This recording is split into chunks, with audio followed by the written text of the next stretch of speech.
that's really ready to go.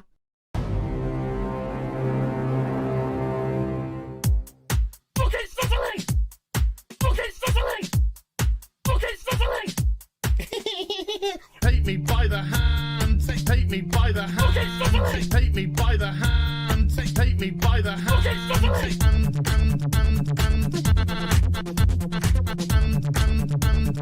He, him, they, them. He, him, they, them. Some people just call me Fluffy. Me by the hand. Ocean man, take me by the hand. Ocean man. What the fuck is he wearing? It's not Halloween. Ocean man, take me by the hand. Ocean man. Okay, stuttering! Ocean man, take me by the hand. Ocean man. Oh my god, am I bending the cat? Ocean man, take me by the hand. Ocean man. Oh my god, like that. Ocean man, take me by the hand. Ocean man. Hey darling, you can smile more. Ocean man, take me by the hand. Ocean man. That's what we fucking do. Fuck off! Ooh, take me by the hand. Ooh, Mr. Ocean Man. Ooh, take me by the hand. Ooh, Mr. Ocean Man. Yeah, she is all gangrenous.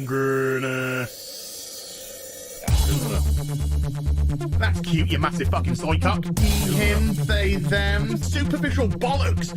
He, him, they, them. Spider monkey fucker. Some people just call me Fluffy. Holy shit. Yard, yard, yard, yard. It's Captain Gay. Yes, of course it's Captain Gay. Yard, yard, yard, yard, yard, yard, yard. It's really ready to go. You're some Hollywood horse bitch. Ocean man, take me by the hand. Ocean man. Kitty fuck. Ocean man, take me by the hand. Ocean man. Okay, stuttering! Ocean man, take me by the hand. Ocean man. I'm gonna make wide your main balls. Ocean man, take me by the hand. Ocean man. Oh my god, like that. Ocean man, take me by the hand. Ocean man. Beat him into submission. Ocean man, take me by the hand. Ocean man. Ocean man, take me by the hand. Ocean man. Yada yada yada yada. Ocean man, take me by the hand. Ocean man. You got me. Ocean man, take me by the hand. Ocean man. So fucking crazy! Ocean man, take me by the hand. Ocean man. Fuck off! Fire, fire, big pants flyer. One of them. So that went well. Let's move on. She's like, it's oh look, what a coincidence! God damn, I hate this thing. I can't say the word tampon. There is nothing I love more. Taking my headphones off, fuck that. Bethesda, there is nothing I love more than to fire up a brand new RPG, lose myself. Sorry, did you want to get immersed in our world? Yeah, well, guess what? Fucking pronouns! I love nothing more than to be dragged out at every fucking conceivable opportunity so you can fucking current day us. Current fucking day! Fuck off! We can't see past our own fucking reflection. That's the level of our narcissism here at Bethesda Twat Waffle. That's all you fucking are! Twat Waffle! Fuck off! Fucking gender ambiguity! Fucking current day Californian shit! Cause that's all we fucking know! Cause we're boring! We're so fucking boring! You're boring! You're fucking dull! You have nothing to say! Fuck your immersion! Guess what? Fucking pronouns! You take everything we love and you just can't help! Shovel! You are bullshit! Fucking crap! Ideology!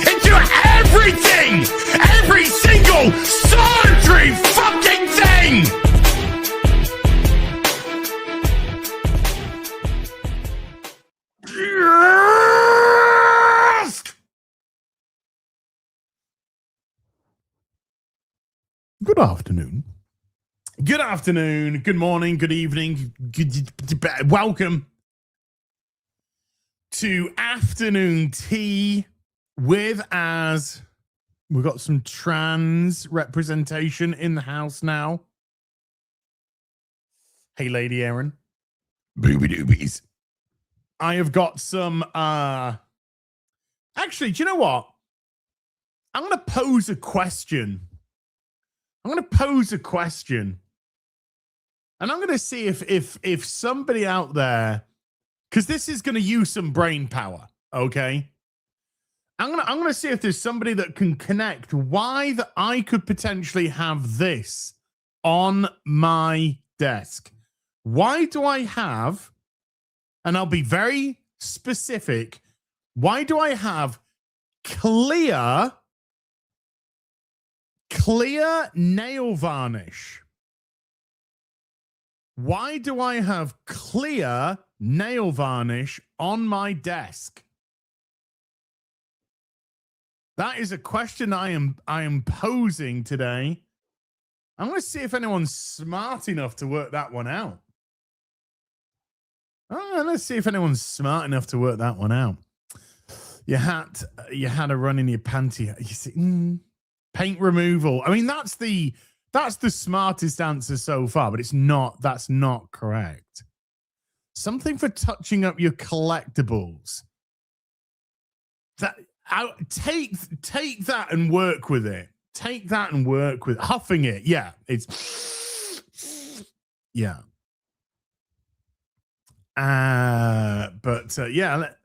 Liquid Band-Aid. Do you know that is actually the closest? That is actually the closest. I would say smoothing something that you 3D printed. No, but hang on. I like that. I like the fact that you're already sort of on the right. You're on the right frame of mind. You're already in the right. Not Warhammer minis, but melting plus. Do you know what? I think you've kind of sort of worked it out. Here's a transformer. Here's Dion. Right, this is Dion, and this is possibly the worst built transformer in the history of Hasbro, and is a damning indictment as to why Hasbro are in the shit that they are. Now here, you'll see that he's got joints. Now his arms just fall off. His arms just fell off. The connection here was so poor on both arms, his arms would just literally fall off. So I looked online about this because I was so mad when I got it. Because this is... And I read online that if you buy clear nail varnish and you just rub it round the joint and then put the arm on, it fixes it. It doesn't glue it, so you can still turn it. So you still have the mobility, but it also works to the degree that it makes the joint rigid as well. There you go. Very nice. As you can't have nice shit, I know. So, yeah, the nail varnish was literally to put into those joints to tighten them up. It's a really cool workaround. So there you go. So if you're in the same kind of predicament, get yourself some clear nail varnish. I got Rimmel because, you know, you got to get some quality. And then you just put it around and then reattach the joints. Bang. I love it when I find out these fixes. These kind of fixes are great. And I tell you what, before we get into stuff today, because we got a lot of stuff. I just knocked Dion onto the floor. Be honest, Az, you just wanted to paint your nails. Ah, maybe a little bit of that as well. They look so good, though, don't they? Anyway. This is what arrived this week. Look at this. This is the Michael Keaton blue and gray Batman. Look at this. Dudes, look at this beauty. Yes, this is the suit which you saw for a split second in the Flash movie. And they actually released it. They released it as a hot toy. And it's actually got young Michael Keaton face on. And different face things to switch it with. But look at this. So the blue and gay, yes, the blue and gay Roland. I mean, if that's what you heard, then, you know, it's not a lot I can do about that, Roland, mate. You know, that's you. That's you, mate. So that's just an absolute doozy.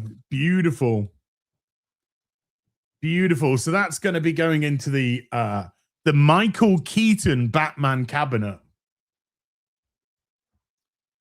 I've got a young Michael Keaton. I've got the Batman Returns Michael Keaton to come. I've got the old Michael Keaton, now the blue and gray Michael Keaton. I do have the 89 Batmobile in Chat's mum and my place, but I do have the Batman Returns Batmobile somewhere. Somewhere there's a place for us. Somewhere in my storage, which I will try to discover. Now, before I even start with anything, I got to bring this up immediately. Roland the Wretched with a $200 super chatter. Now, the good thing is Roland put this in before I did my goal, so the goal still stands. $200. Look, where? It's so big. That's what she said. I don't know why you're hating on Starfleet Academy so much, Teddy. I have to imagine this is what Halloween in Brighton looks like. A bunch of gay people dressed up pretending to be things they're not. So have some haggies and rumbly thumps to go with your microwave. Fuck off. Get him out of here. I don't care if it's $200. Get him out of here. Get him out of here. Well, the goal is one red. 1 week until Griftiversary. Today, chat. Thank Roland. Seriously, $200. Fucking lot of money. Like, a lot of money. Thank you so much. It's a lot of money. Hell yeah, you got grifted, and you'll continue to be grifted. A week today, your boy turns 51. It's my birthday next Sunday, so it's going to be a griftiversary.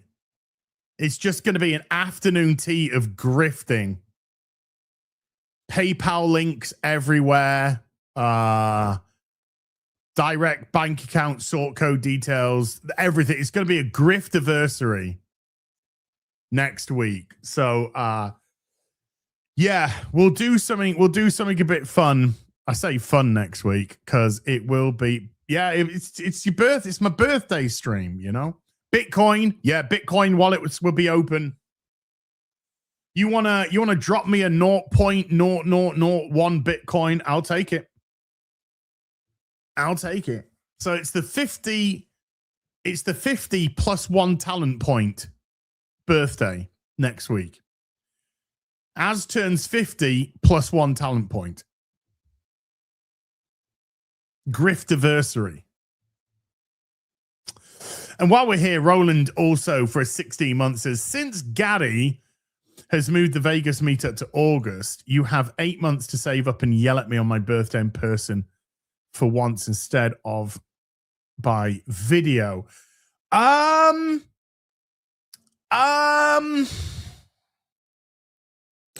can't say that I am, Roland. But I will say It's not ruled out. I can't say that I am, but I won't say that it's ruled out. That's all I'll say. That's all I'll say. That's all I'll say. So how we doing, everybody? Welcome to Silent Hill. And it is literally Silent Hill outside my house. It is dense fog. I can barely see the house at the end of the street. I can barely see it from a window. Great atmosphere. Great atmosphere. And what is it? February the 27th. So about 5 weeks from now, Resident Evil 9 is dropping. Ooh-wee! Bring on Resi 9. Bring it on, baby. I've been purposely avoiding everything that I can with Resi 9 because I want to go in blind. I will be streaming Resident Evil 9. Absolutely. Absolutely. 27th of Feb, it drops. Ooh, that's so close. Friday. Movies.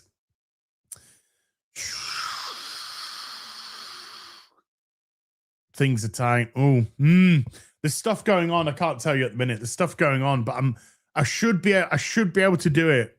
I should be able to do it on the 27th.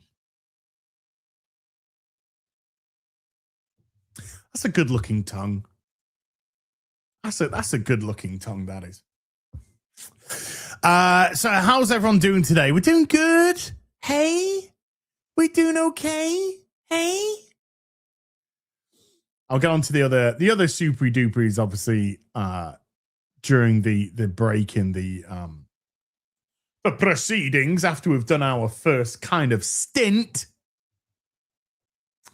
But there's a lot to go into with Starfleet Academy, so we'll keep the sort of introductions a little bit briefer than normal. Yesterday did a little out the blue Saturday night Conan Exile stream, you know, slid in there. Let's put that to unlisted now. Actually, the only reason I stopped, I mean, I was getting tired, but I was kind of like forced to stop because the server fell down. So, and then, I tell you what, right? I'm a Patriots fan. And I saw that play. Was it a catch or was it an interception with the Bills and the Broncos? That was all day, every fucking day, a catch. That was not an interception. He caught it. He had control. His knees were down. He caught it. He had control. His knees were down. It was a catch. It was a catch. You know, Buffalo might be big rivals, but that was a catch all day, every fucking day. How on earth that was called an interception it's a joke. A joke. Absolute joke. Whew. So pretty gutted about that, because if the Patriots win today, then the Bills would have come to the Gillette Stadium for the championship match. But as it stands, if we win today, we've got to go to Denver for the championship match. You're a catch. Yeah, stop it. Stop it. Oh, you're making me blush. But that was 100% a catch, man. That is a how can we have video replay and that be deemed an interception? How can you have all the technology which clearly displays that it was a catch and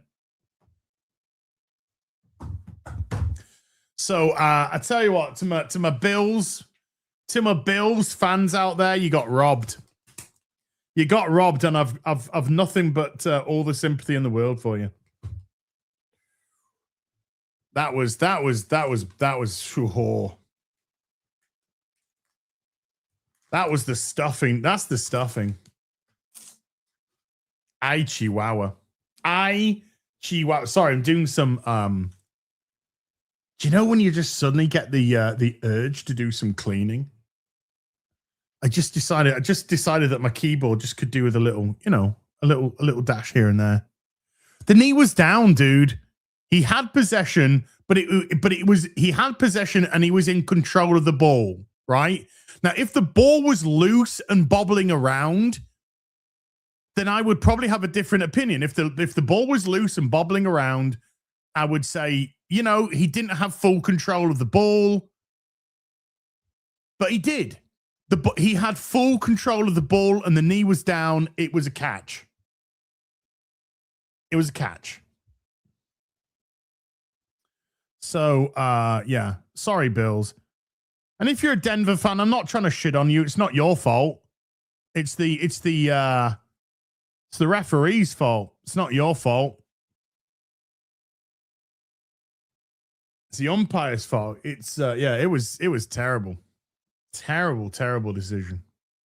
The fix is in. Well, I mean, yeah, if we win today and go to Denver next week, I expect us to get shafted by some terrible decisions. But there you go. It's OCD, maybe. Maybe a little bit of OCD. I'm even looking right. I've got two mouse mats. I have a bigger mouse mat, and then on top of it, I've got a smaller mouse mat, which is a Transformers mouse mat. It's cool. And the Transformers mouse mat's just looking a little bit faded now, and I'm already like, it's looking faded. Should I get another one? Should I replace it so that the colors are popping again? Boobies. But anyway, go Pats today. Woof. We got a brand new game that we're going to be playing on Sunday Fun Day today. We are going to be playing Mimesis. It's called Mimesis. Mimesis is a 4-player co-op survival horror game where the cursed rain falls, Mimesis appear, perfectly imitating your teammates, bringing a new level of tension you've never experienced before. Mimesis. Instead of Nemesis, Mimesis. So we are going to be doing that on Sunday Fun Day today. Let's see how that is. If it's shit, then, if you tune in and we're on the headliners, you know why. You'll know why. But this looks interesting. This looks interesting. I think it's quite funny when video games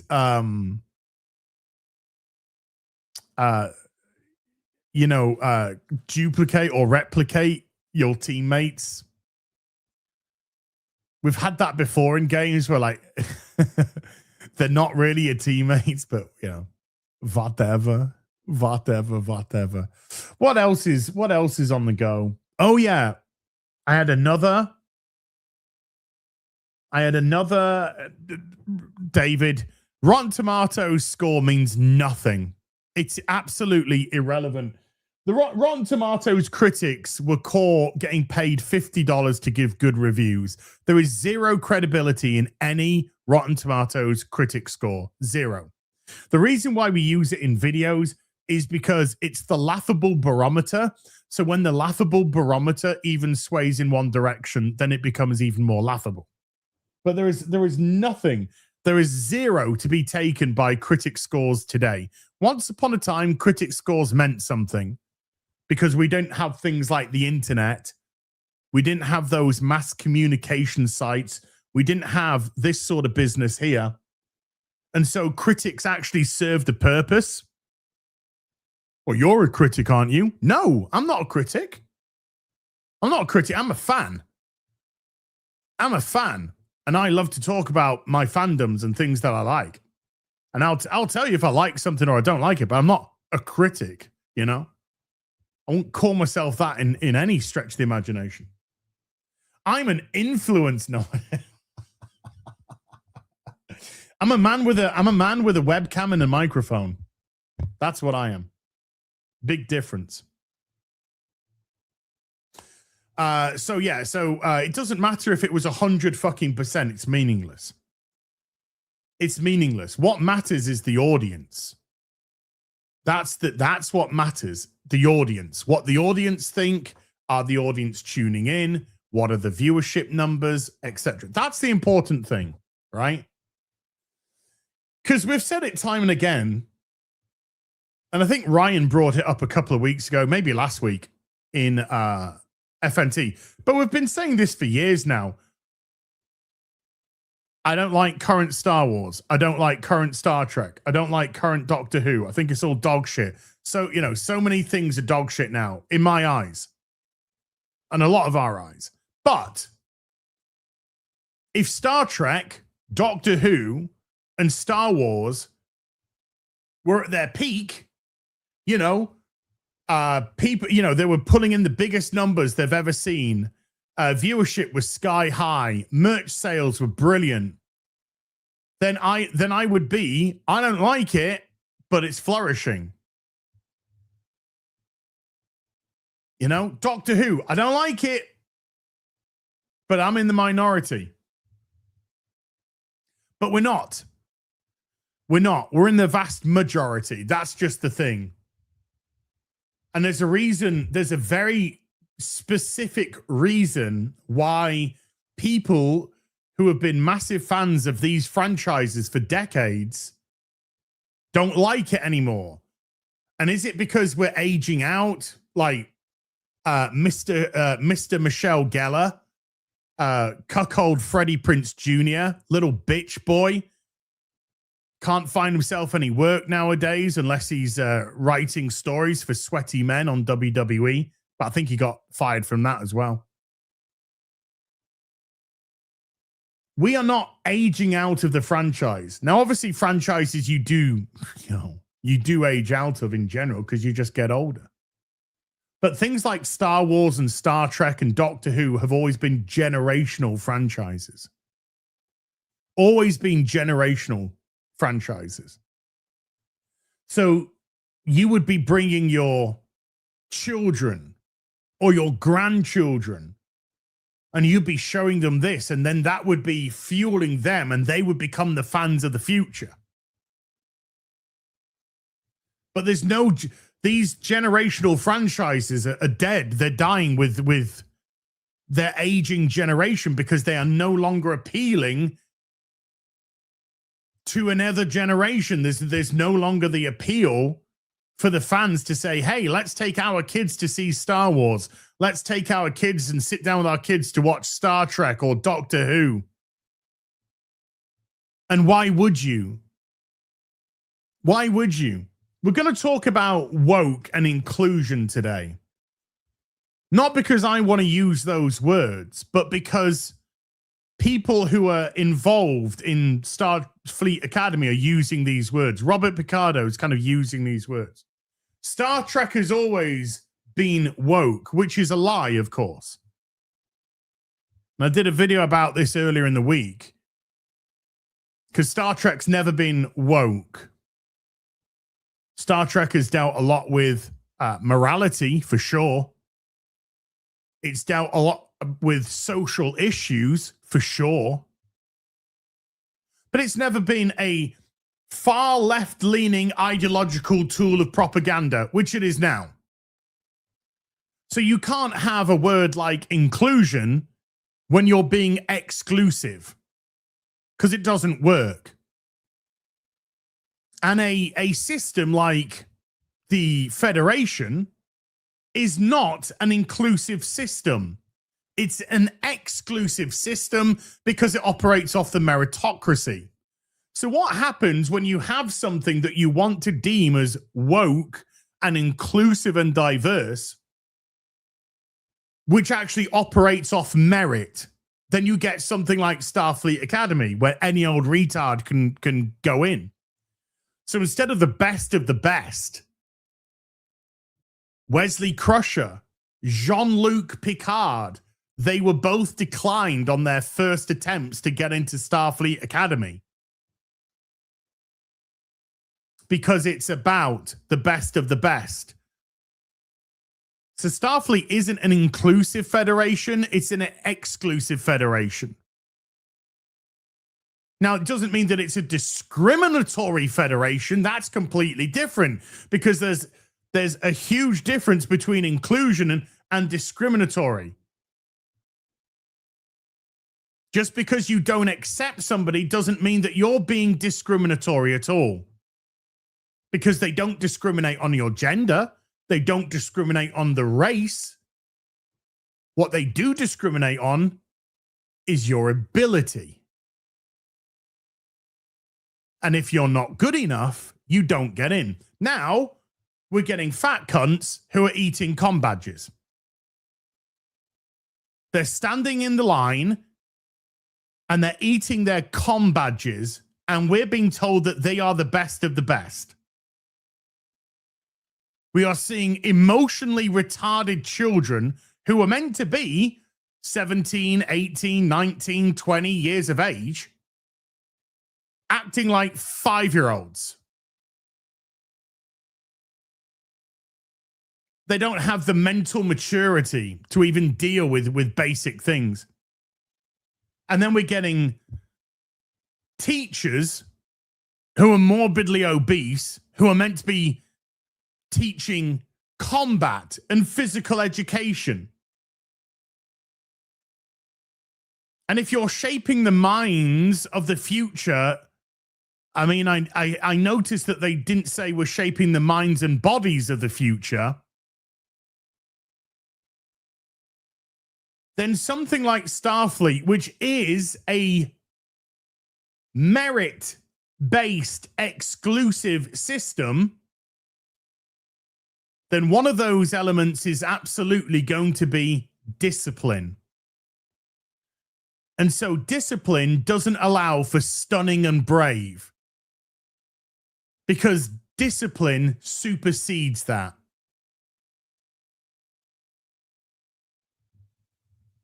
So no, you wouldn't have a morbidly fucking obese physical education tutor that shouldn't even exist because her race couldn't even procreate in the first place. It's these things, it's this desire to be stunning and brave which makes your show look stupid. There's a person in a wheelchair. There's a student, a cadet in a wheelchair. Why is a cadet in a wheelchair? Why aren't they walking? 900 fucking years ago, Jean-Luc Picard's consciousness was put into the body of an android to continue to exist. 900 years later, somebody can't walk. Doesn't make sense. Holly Hunter's wearing glasses. Blindness was cured 900 years ago. Why is she wearing glasses? Oh, Kirk wore glasses in the movies. Well, when Kirk wore glasses back in the movies, what we're talking about, the 80s. So what are we talking about? We're talking about bloody contact lenses were barely a thing. Never mind things like LASIK surgery, which came in the more predominantly in the 90s, 2000s. So our current day technology hadn't caught up with what was actually going on at that time. So would you need glasses in the year 3300? Of course you fucking wouldn't. Of course you fucking wouldn't. There'd be all kinds of easy corrective surgery.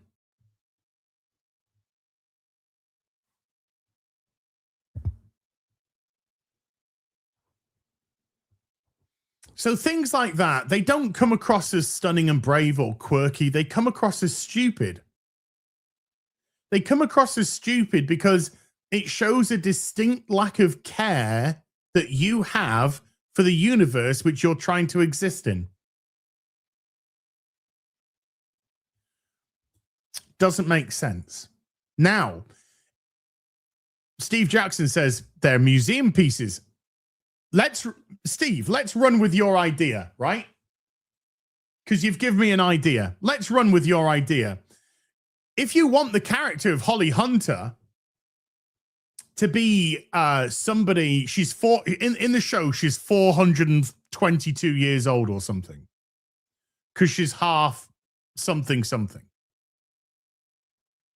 if you wanted the character of Holly Hunter to be somebody who was rooted in history, like a lot of the characters in Star Trek, they have their passions, you know. Jean-Luc Picard loved archaeology. In his ready room, you'd see certain artifacts that he'd got from archaeological digs and whatnot. So let's just say Holly Hunter's character was rooted in history. She loved history. Then her ready room, her quarters, which by the way resemble a fucking Japanese cafe for some reason. Don't ask. But let's just say her ready room would therefore reflect that, right? So her ready room would have lots of different facets of history. And so maybe she has a pair of glasses. She likes to use the pair of glasses. It makes her feel linked to the past. Something along those lines. Then at least there's a logical progression as to why it's there. Cisco had his baseball. Loved his baseball. He had his baseball on his desk. Loved his vodka as well. So that's when there's a logical leap for it. But she isn't. They're trying to make her character essentially a 34th century hippie.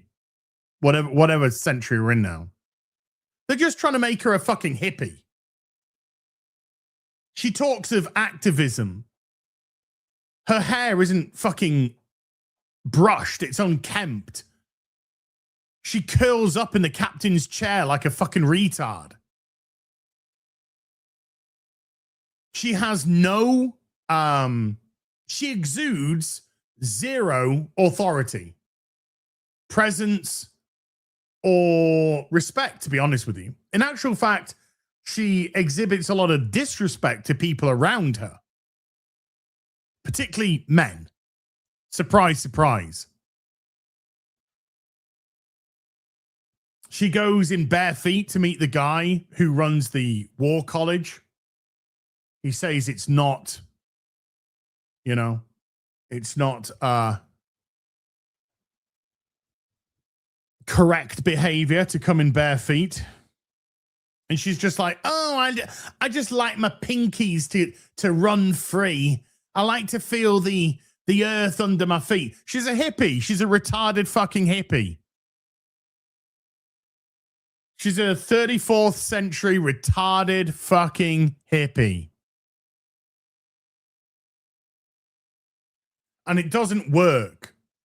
It comes across as, whereas Star Trek has always been aspirational to the future, she's the polar opposite. She comes across tragically stuck in our modern past.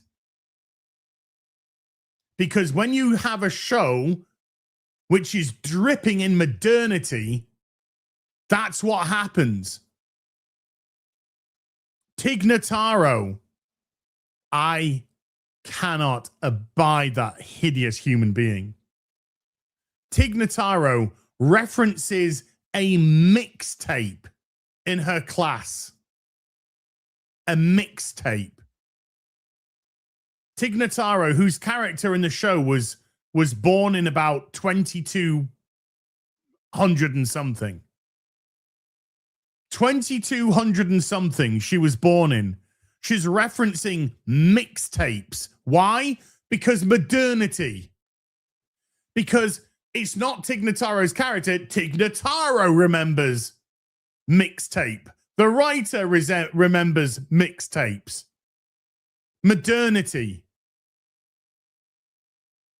Modernity dragging the show down. Intersectionality dragging the show down. Just going to show you a quick image here. Just going to show you a quick image of the show. This is a promotional image for the show, right? What does that image say to you? Just look at the image carefully. And what does it say to you? And I'll tell you what it says to me in a second.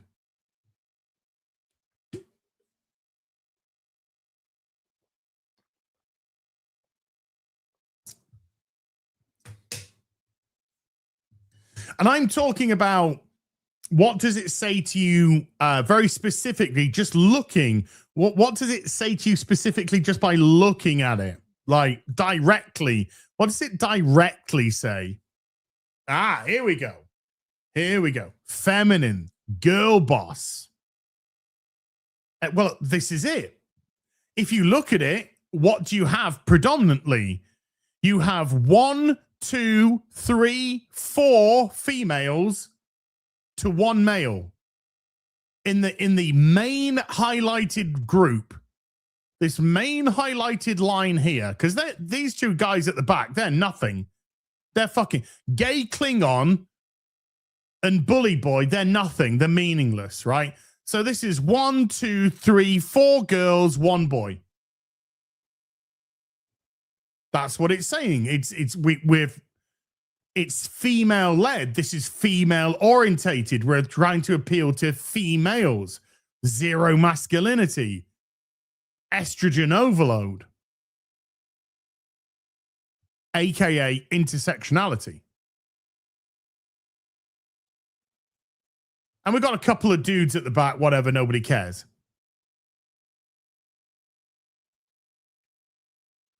And then, of course, the other image, well, the one where they're all just lying about on the ground, and that just says Star Trek, Starfleet 90210. 1 Starfleet Hill.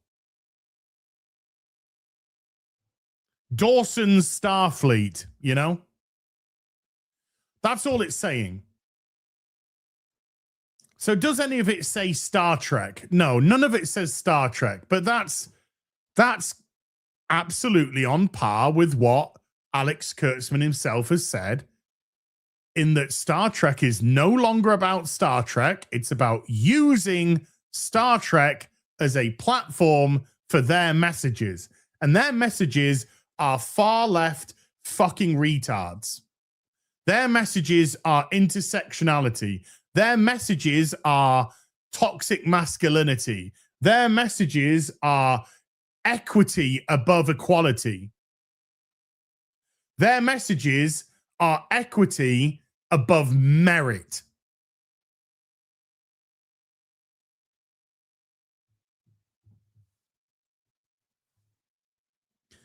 And that has never, ever been what Star Trek has stood for.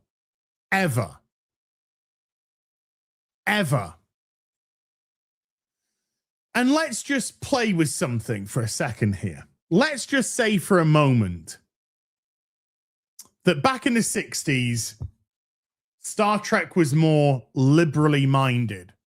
Okay? After all, you have a black female on the bridge. You have a Russian on the bridge, a Japanese man on the bridge, an alien on the bridge. And this is during the human rights movement. This is during the Cold War. You got a Russian on the bridge during the Cold War. You got a black female on the bridge during the human rights. So let's just say that Star Trek in the 60s was more liberally minded. Okay? More progressive, right? Do you think that the progressive of the 60s is exactly the same as the progressive of 2026? Do you think the liberal ideas of the 60s are still the liberal ideas of modern day? They're not even close. Modern day far leftists would look at liberals in the 60s as fucking far right conservatives. So you're not even talking about the same politics anymore.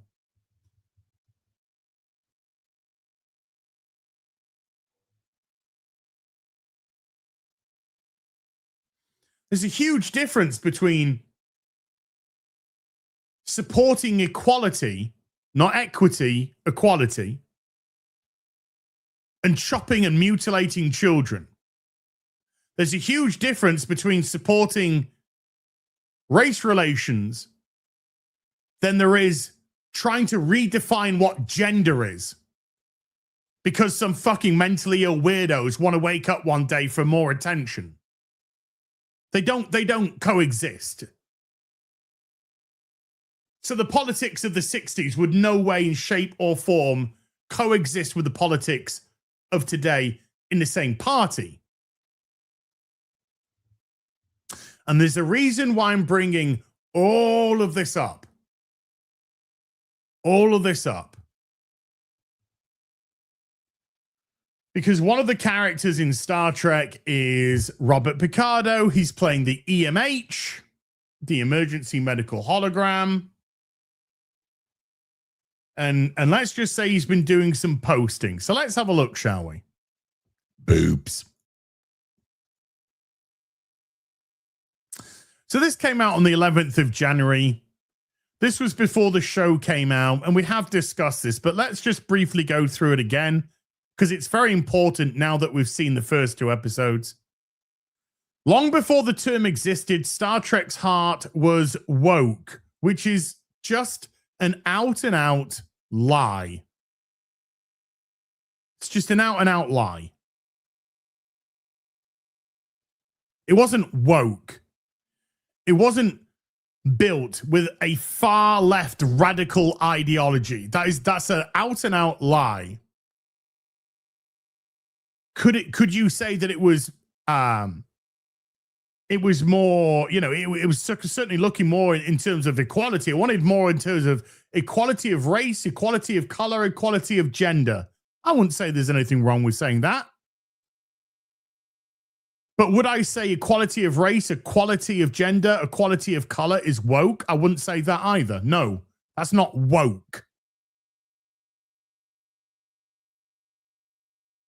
Because first of all, we're using the word equality and not equity. And the reason why the word equality is no longer used is because it doesn't fit what they want, which is equity, which is essentially rules for thee, but not for me.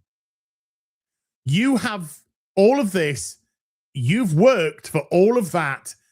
I want it. That's their version of equity. You have what I want. Have they earned it? Have they worked hard for it? No. Has anything held them back? No. It's commie bollocks. It's fucking commie fucking bollocks. Always has been, always will be. Equity rooted in commie, Marxist, socialist, Stalinism, fucking bollocks. Because what equity means is I'm too fucking lazy. That's what equity means. I'm bone idle. I don't want to work. I want to be given. Because that's their fucking backbone of their communist. So no, it's never, ever been rooted in woke. Its heart has never been woke. Quite the opposite. Because as we've already discussed, Starfleet is not an inclusive federation. It's an exclusive federation. You have to be good enough to get in. You can't get in because of your color. You can't get in because of your gender. You can't get in because of your fucking race, but you can get in because of your fucking talent and the other stuff that we just mentioned. That doesn't matter. If your talent's good enough, you can be any of those things, all of those things.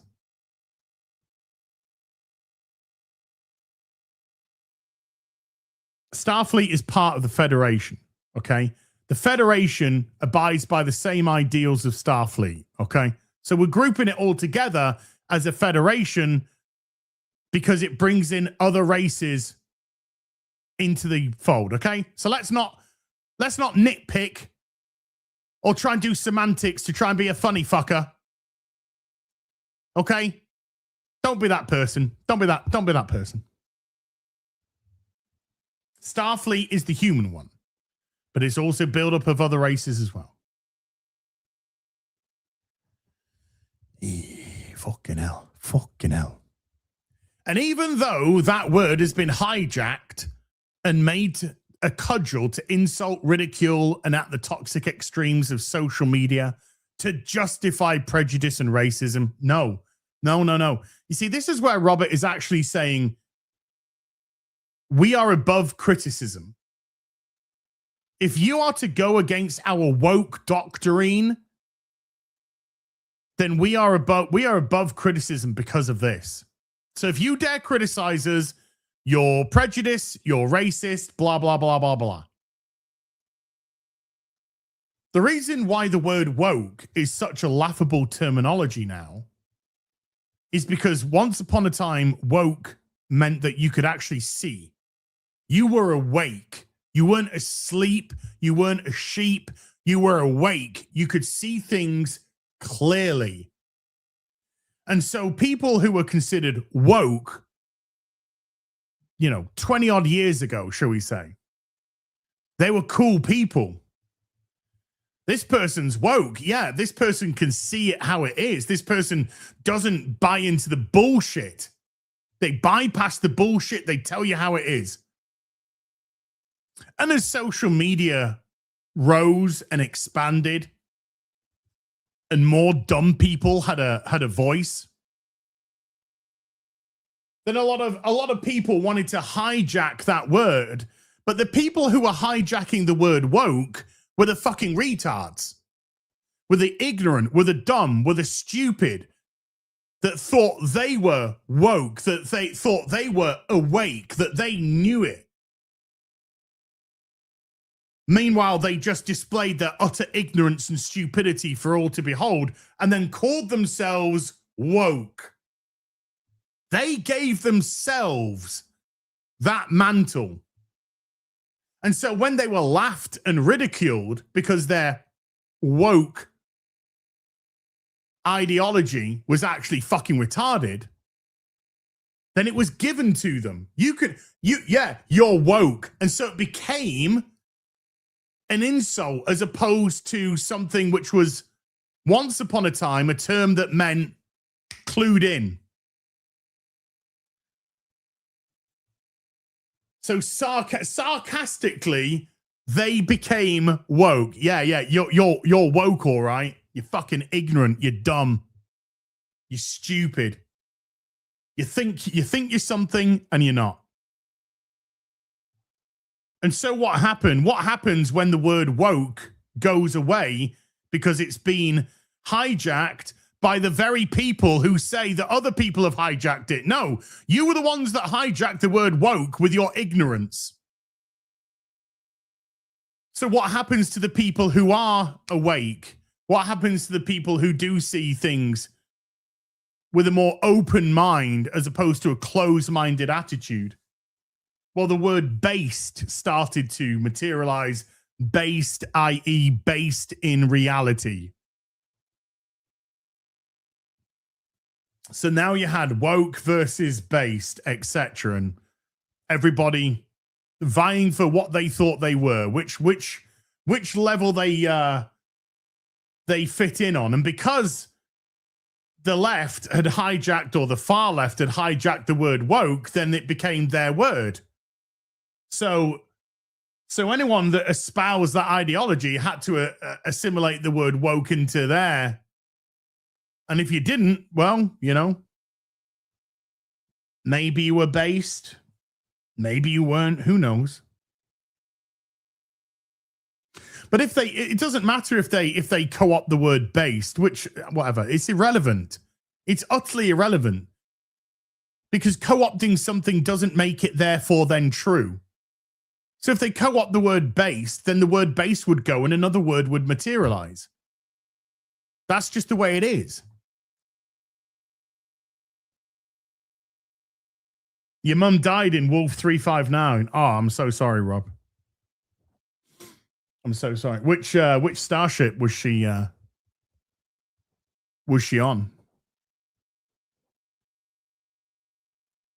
So no, you were the ones, these far left extremists, and Robert is a far leftist. You can tell by, if we'll go through some other stuff with him, you see.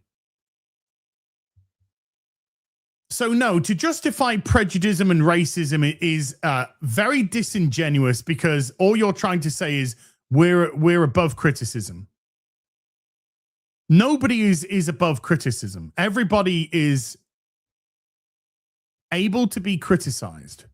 There's not a single person on planet Earth that is above everything. You can criticize myself, Gary, people in our circles. That's up to you.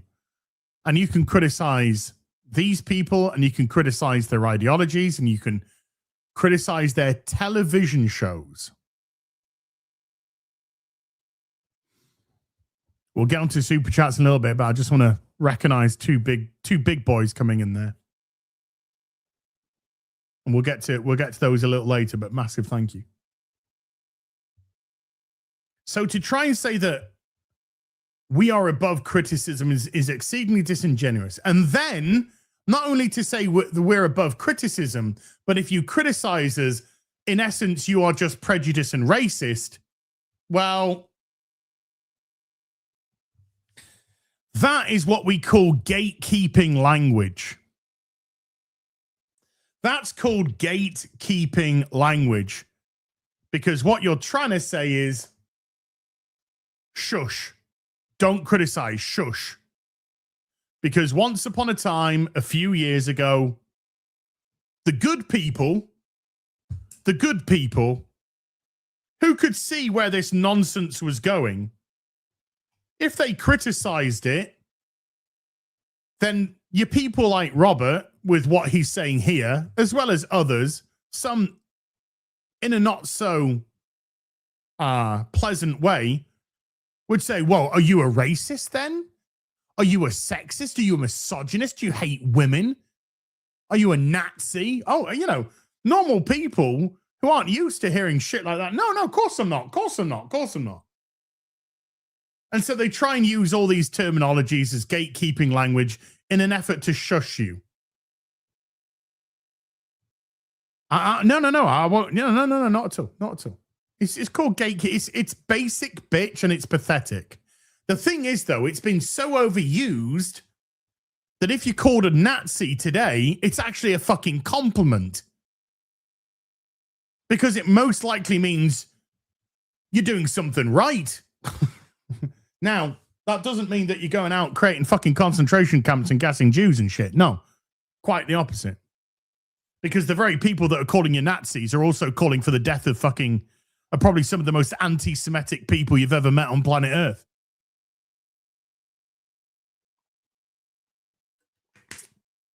But I don't think they're quite ready for that conversation.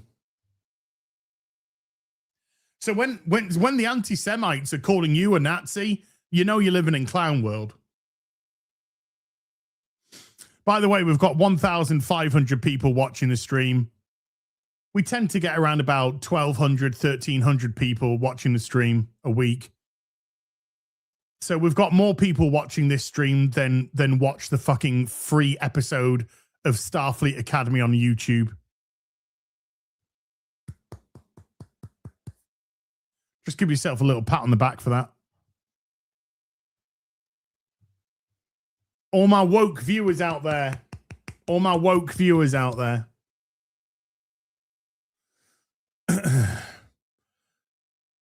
Star Trek's heart is strong and still beating for those listening. Now, this line comes across as, just... But there's a little bit more to this than meets the eye. Transformers. Boo-doo-doo-doo-doo. You see, Robert is insinuating that you are only a Star Trek fan if you like Starfleet Academy. You are not a Star Trek fan if you don't like it. For those of you who are listening, but the Star Trek's heart is not strong at all, because you've gone from a franchise that not only in the 90s, where it was at its peak, but a franchise that was on television, multiple series of 20 plus episodes a series, not this 10 bollocks that's in today. Great ratings, to being a streaming show. To be a streaming show that isn't even on a fucking network television channel.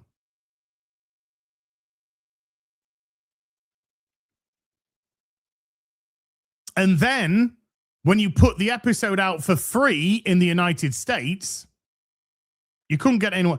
And for those of you, by the way, for the copium, and we'll go into some copium, but for the copium crowd that are saying, well, it was only released in the United States, okay? So if you weren't in America, you couldn't see it for free. I'm just going to do something now, chat. VPN, America's on. Right, now I can watch it.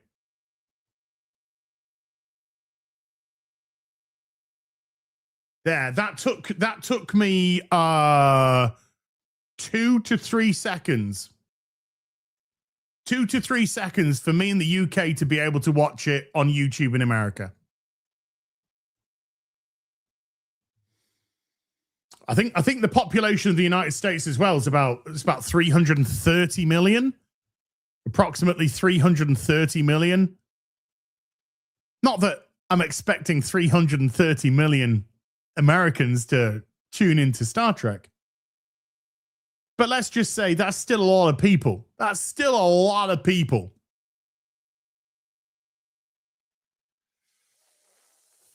No, even I with a VPN though didn't watch it because there was like 78 advert breaks in it. Like 78 advert breaks when it wasn't live.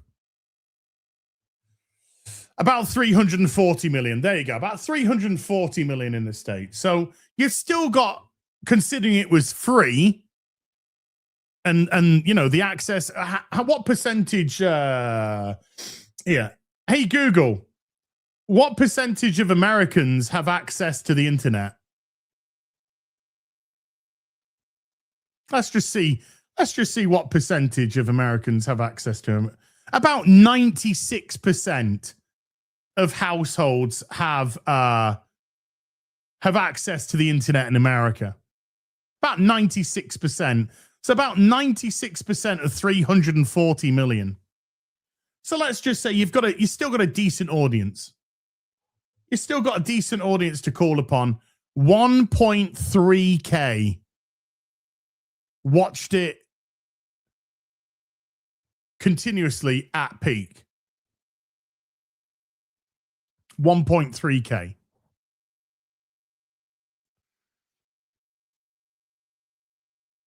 That's a dead franchise. That's a dead franchise. When your boy here, who's streaming from his spare bedroom, which he's converted into an office, or paid Mr. P to convert it into an office, is streaming on a Monday afternoon at 2 p.m., where my predominant audience is American and they're mostly asleep right now. When I start the show, it's 6 a.m. on the Pacific coast. It's 8 a.m. centrally. It's 9 a.m. Eastern. A lot of America's still sleeping when I start my show. So this afternoon show, I tend to have a lot more Europeans. I tend to have a lot more Australians who are watching this show than Americans.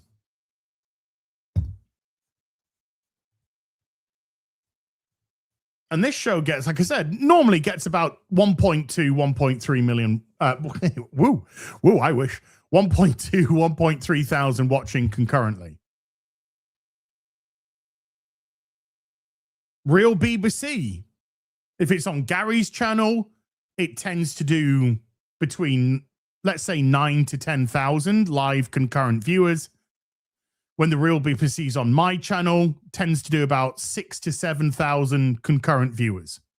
Sometimes a little bit more. I think we did 7,500 this week.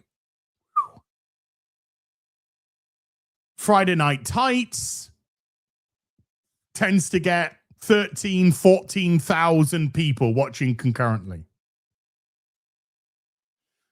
D-Day Cobra, your boy Jeremy. His can fluctuate depending on the topic of conversation, but normally 4,000 at least. At least.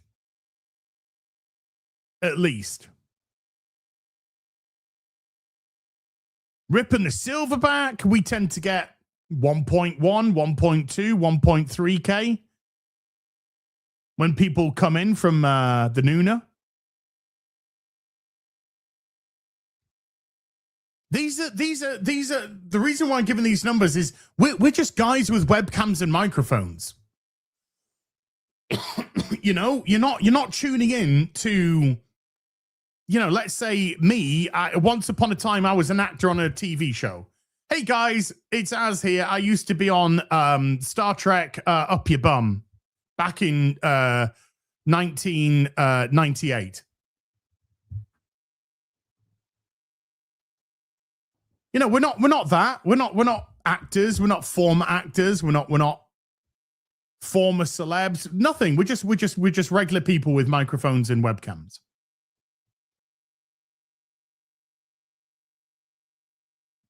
And we can draw in more of an audience of these fandoms than the fandoms themselves nowadays. You love that series. Thank you. Appreciate that. And the reason why is because we find unity together. We find unity together because not through hatred, not through prejudice, not through racism. Because if we are a prejudiced and racist group of people, then we're failing massively. Because there's plenty of women in the chat. There's plenty of white people, brown people, black people. There's some of those gays that I hear about. We have a very eclectic group of people here. So if we're meant to be prejudiced or racist or sexist or misogynistic or homophobic, then we're doing a really bad job of it.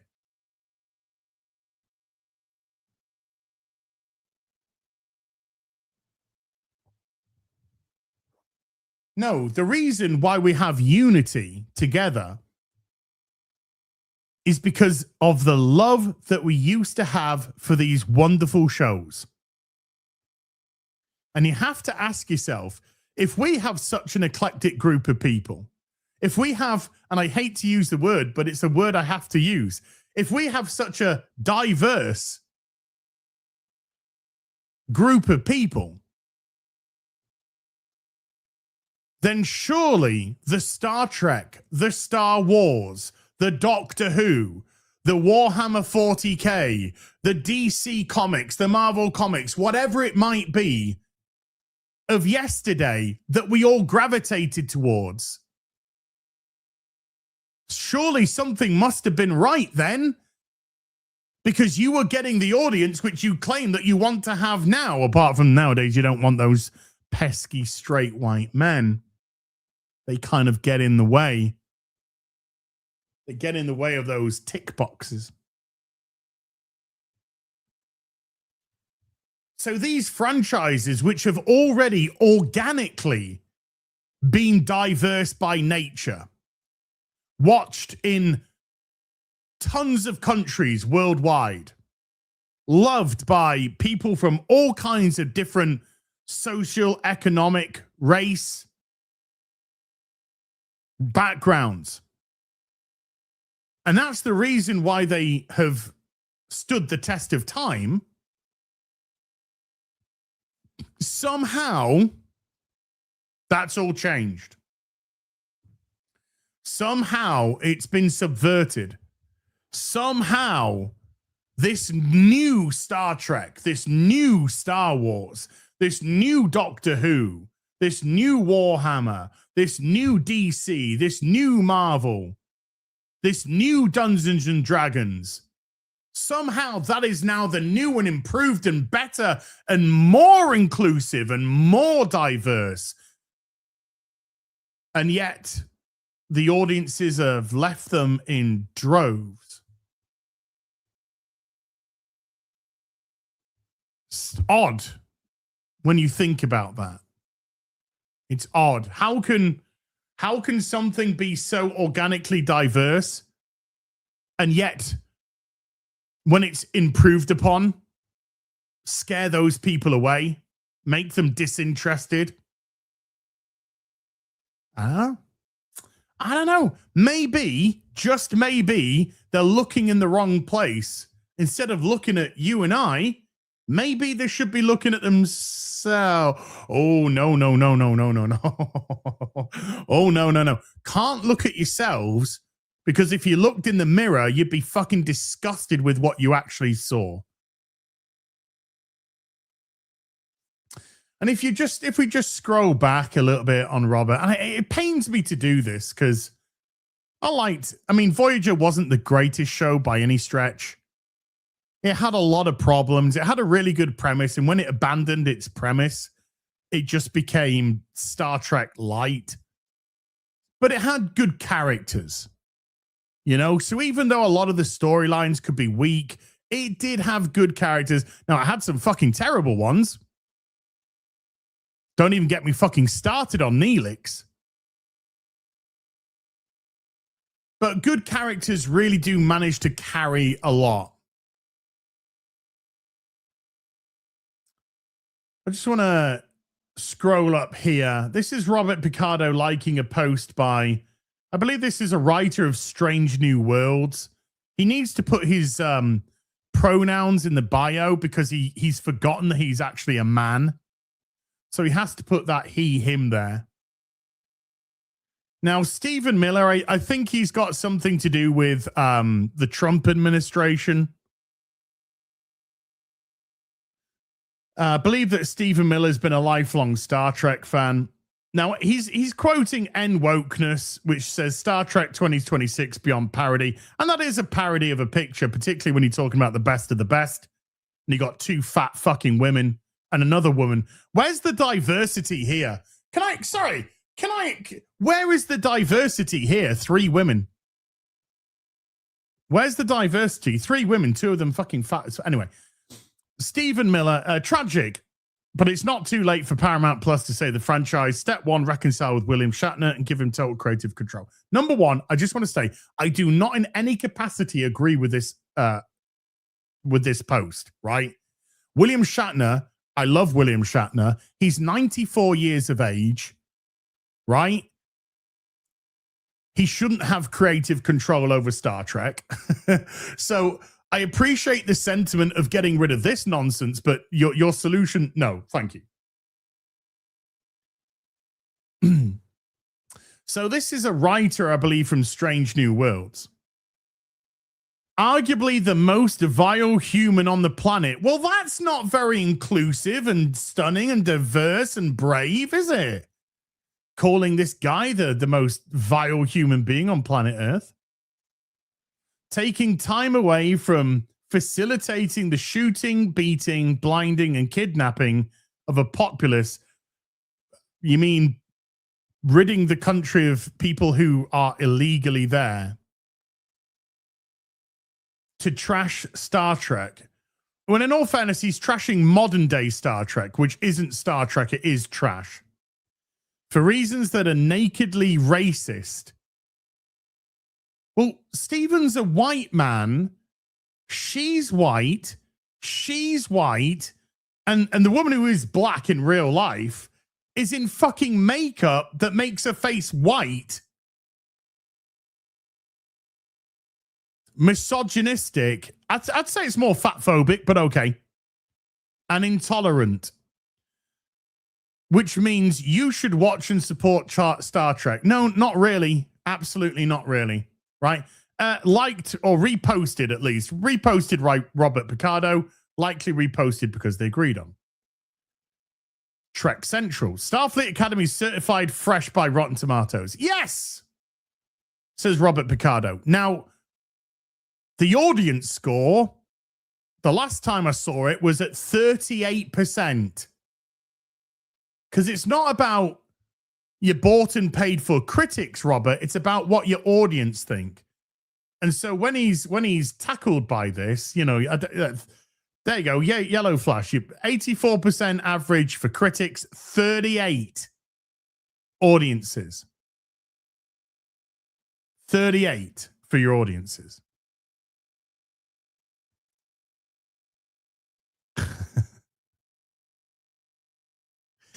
Look, absolutely loved your EMH program in Voyager, but I can't stomach this woke nonsense. Sorry. That to me, right? That to me is not a hater. That's somebody that said, I used to love Star Trek, but this is crap. Oh. Let's go back.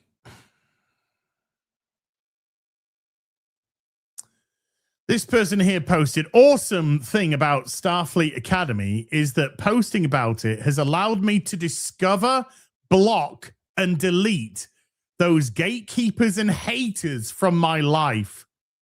P.S. A hater is not someone who likes it, but someone who tries to force that dislike upon you. How do you force a dislike upon somebody? How do you force a dislike upon somebody? You are using a platform to send a message. They are using a platform to send a message.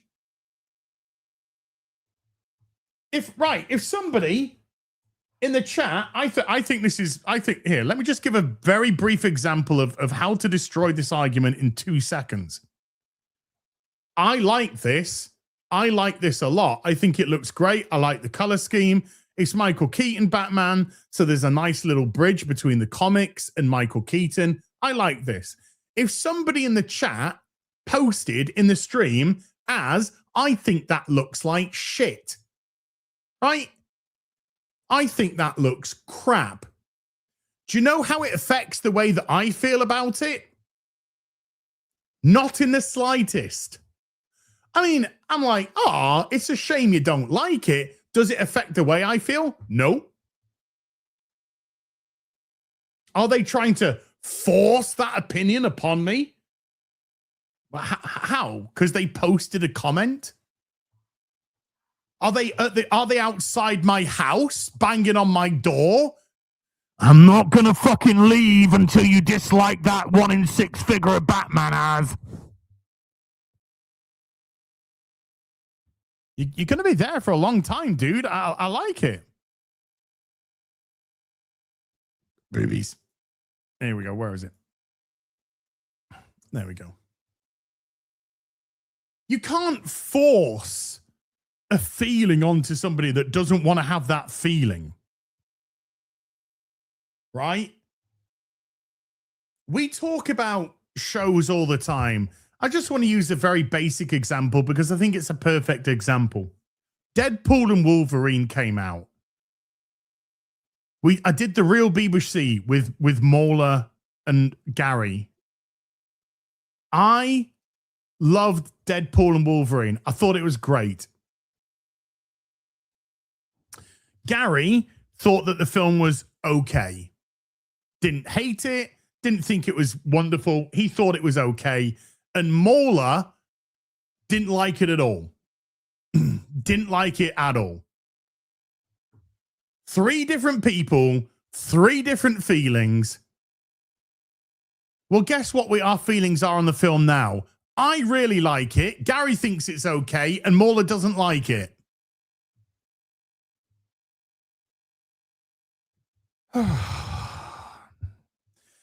Comments like this are weak. They come from weak people who are frightened that somebody has a differing opinion to yourself. They cannot handle differing opinions most of the time because they operate and work in an echo chamber. And so they only hear the same opinion back all the time. So Robert Picardo puts a profound insight. So essentially shitting on people who are not enjoying the show, because that's the way now. That's the way. You got to shit on your audience. This post, this is the interesting one. This is a very disingenuous argument. And Robert Picardo is not a stupid man. He's actually a very intelligent man, at least in terms of knowing things. But this is such a weird, disingenuous argument. It is interesting to note that Star Trek Voyager, so beloved in retrospect, well, it's certainly beloved in as much as what current Star Wars is. There's no denying that Star Trek Voyager doesn't hold up to things like Next Generation or the original series. Probably in a lot of people's eyes, Deep Space Nine. Those 3 series are the ones that are heralded as the greatest. Voyager and Enterprise, there's plenty of criticisms for both of those shows. The other 3, OG series, Next Gen, DS9, tend to be universally loved. Okay. So there is plenty of criticism for Voyager. So beloved in retrospect was thought woke. Inverted commas, politically correct was the term way back then as it premiered. So he uses one article and one person's review and politically correct. Now, what's interesting? What's interesting is if people were looking at Voyager 30 years ago, because it came out 31 years ago, I think. If they were thinking that 31 years ago, Voyager was too PC, then just imagine the state of Star Trek today in comparison. Because what we deem politically correct in the 90s versus today's woke, they are extremes apart. Anyway, just briefly here. Now for a politically correct Star Trek. I wouldn't agree with that term. I wouldn't agree with that term. Like, Star Trek has always had a diverse casting in terms of who they have on. As formerly mentioned, the original series, even though they weren't necessarily in reality, there was a Japanese man, there was a Russian, black female, Scotsman. So they wanted to kind of show that the Earth was united. It wasn't to say, hey, look, we've got blacks on the bridge. Aren't we progressive? It was trying to show that in the future, the squabbles of mankind, racism, sexism, Cold War, those things were all gone, and the planet was united. That's what it tried to convey. It wasn't trying to be, we are so progressive, let's tap ourselves on the back. It was trying to show the unison of where the planet was now and the new direction to go out, to boldly go where no one has gone before. That we were united in our desire to explore and discover and find new things, new life, and new civilizations. That's what it was trying to convey. Dr. Dasuke, have you hit the goal, Dr. Dasuke? Dr. Dasuke's hit the goal. We'll get to that later. Woo! I've got to start another one now. You know the rules. You know the rules. And do you know why? Because it's the Griftiversary. It's the exact same goal.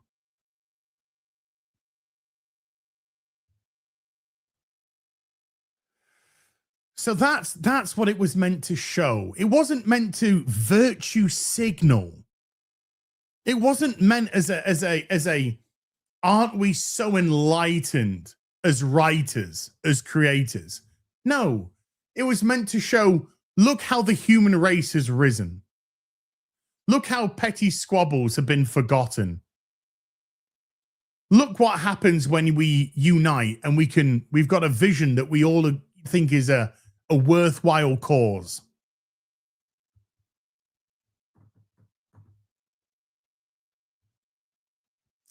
So that's what those things are representative of.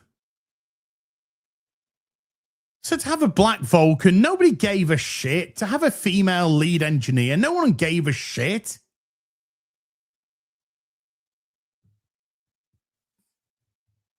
Worf was black. Michael Dorn, oh my God, he's a black man. Geordie LaForge is black. Geordie LaForge is also blind. Nobody was running around going, oh my God, Geordie's black. What should we do? Quick, guard your wallets. It's nonsense. So I wouldn't even agree that it's politically correct Star Trek. But Robert wants to use it because he wants to use it to try and bolster his own argument. And his own argument is Star Trek's always been woke. Now, Tim Russ, he's a fucking knobhead. In real life, he's a disgusting piece of shit. Celebrated the murder of Charlie Kirk. And then let's just check Tim Russ's social media, shall we? Let's just check in on, see how Tim Russ is doing. Oh, TDS. I don't know what one has to do with the other. If you're criminals, then you are subject to arrest and punishment.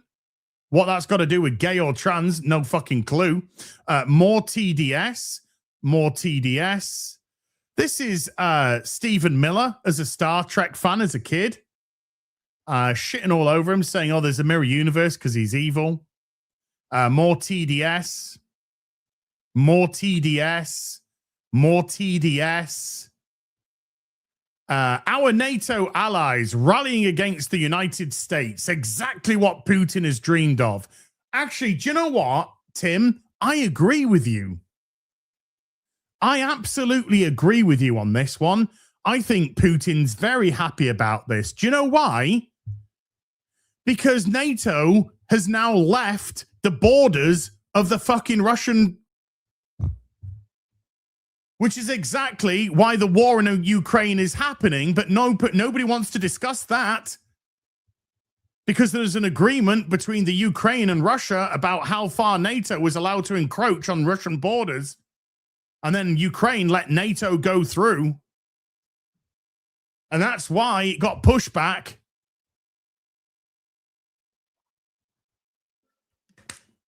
No, it's because Putin wants to take over the world. Holy fuck. More TDS. TDS. TDS.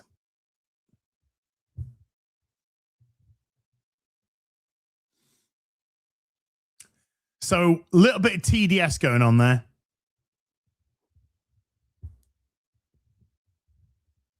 Little bit of TDS going on there. Russia didn't want, dude, verbal agreement in the 90s. Russia have said that they don't want NATO near their borders. NATO have been constantly encroaching on their borders. One way or another, something was going to give. So if you think it's just as simple as bad, you know, Russian bad, it's a little bit more than that, mate. A little bit more than that. But yeah. That's what happens when you keep fucking poking a bear. So yes, Robert Picardo and Tim Ross. But more Robert Picardo. Now, I get that Robert's on the show. And I get that he's getting a payday. And I get that he wants the show to continue.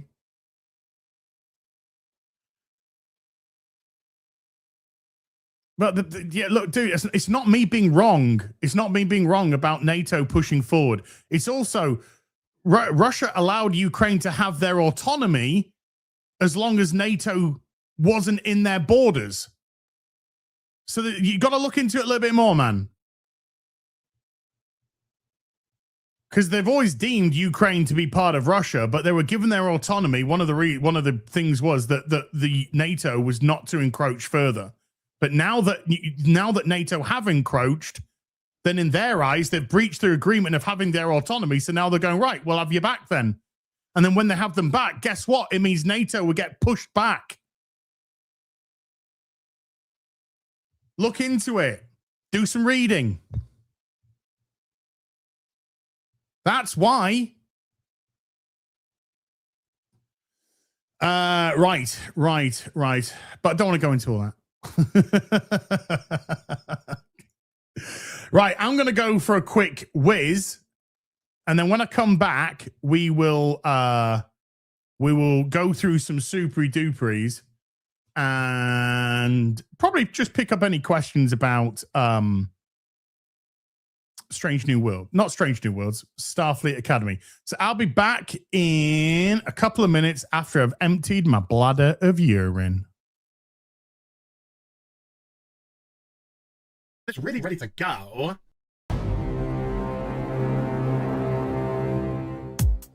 Fucking stuttering! Fucking stuttering! Fucking stuttering! Take me by the hand, take me by the hand, take me by the hand, take me by the hand.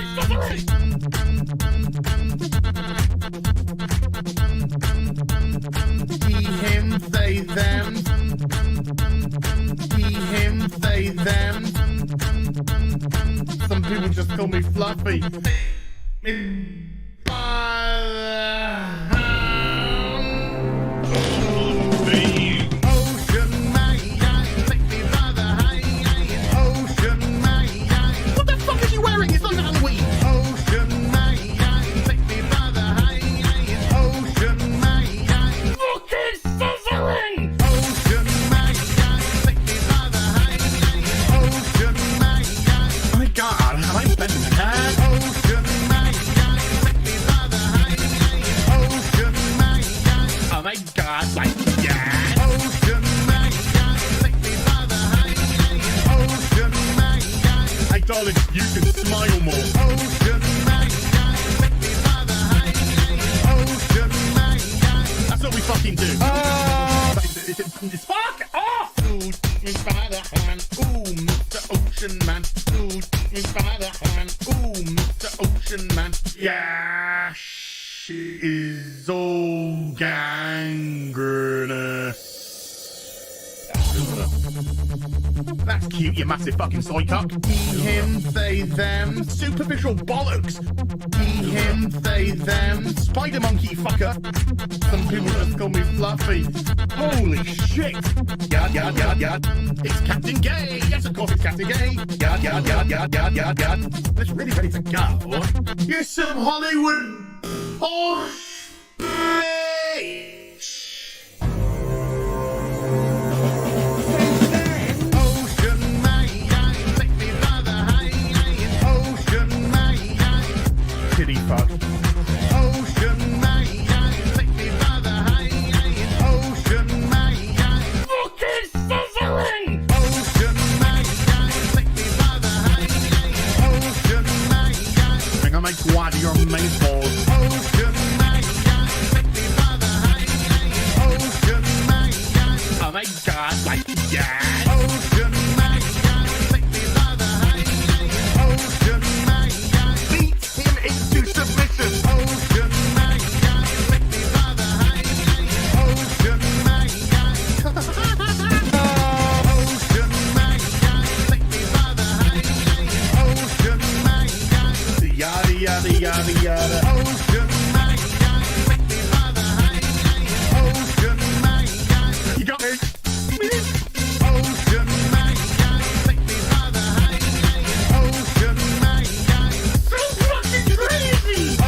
big pants flyer.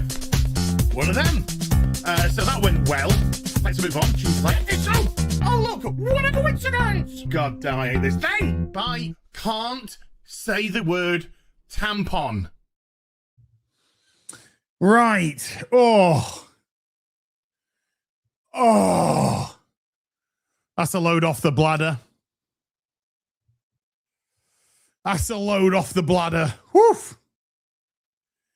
Right. Okay. We've got quite a few of these, so let's get into it here. Woof. We did Roland the Wretched, but again, just a big thank you to Roland the Wretched dropping a 200 bomb. Boobies. Oh, it does. It feels so good. Just,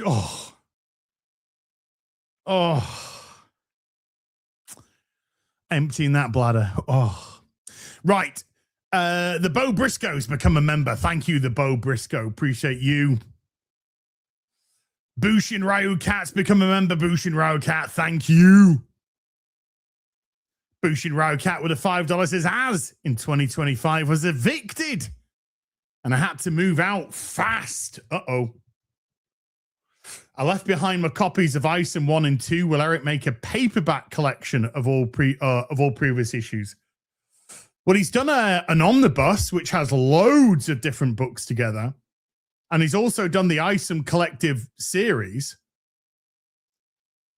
But if you go to the ripperverse.com and you go to the shop, you'll still be able to pick up the individual issues of Isom 1 and 2, the mass print versions.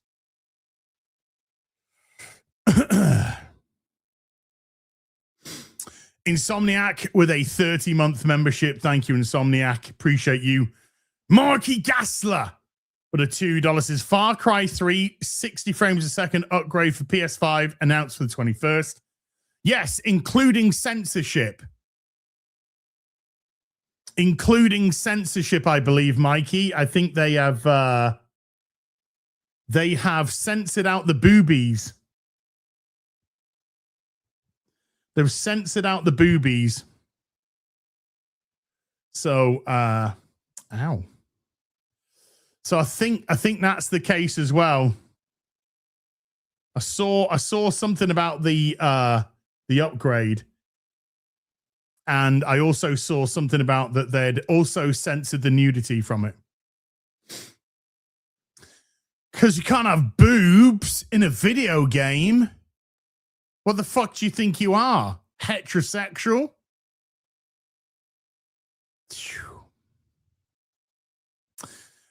Shout section big band with a $5 is as what she reviews as Star Trek Academy DEI. And I don't know how you survived. I feel dumb at any time I watch Kurtzman Trek. When I was streaming last night, I talked about this because it wasn't as simple as watching the episode then making the review. The way that I make these reviews is that I watch it, something happens, I'll pause it, I'll film the bit that I want to talk about because it's fresh in the head. I've just seen it. I'll edit it in the editing software, then I'll continue the show. So to go through an hour-long episode takes me about 6 hours. 6 hours. So to me, it doesn't feel like I'm watching an hour of TV. It feels like I'm watching 6.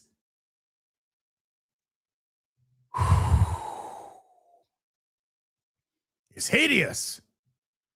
I'm going out my mind. Cole Hauser with a 39-month membership. Good morning, Az. Hope that you're well, my brother. The Grimlock missing link looks good. I just got G1 Seacons that I'll do a stream on. Love you, my brother. Same to you, Cole Hauser. Yeah, I saw the announcement for it. I'm definitely going to pick it up. I'm really liking the missing link. Grimlock was definitely one of those ones that could easily have good articulation, particularly because of the way that the legs flip down. So you could always get a bit of knee bend with Grimlock. Now, the arms obviously were straight, and now they can bend, which is great. And now at least the hips can come forward and the legs can bend. So not a lot of work really needed to be done to Grimlock, which is fantastic. So it's going to be interesting to see what comes after Grimlock. That's gonna be the one. Sandy Q has been a member for 57 months. 57? Woo! Thanks for all you do. No, thank you, Sandy. Thank you. KKK took my baby away with a $2. Is turning 50 soon. So thanks for being my coal mine canary. Sandy Q also gifting 5 memberships to the stream. Danke, Sandy. Bitte schön, mein Fräulein. Insomniac with a $10 says Bills losing is like a mini Super Bowl for me. I will neither confirm nor deny that that it was a catch. It was a catch. We all know the refs are absolute dog shit. Also, if the Patriots play Denver, we play their backup.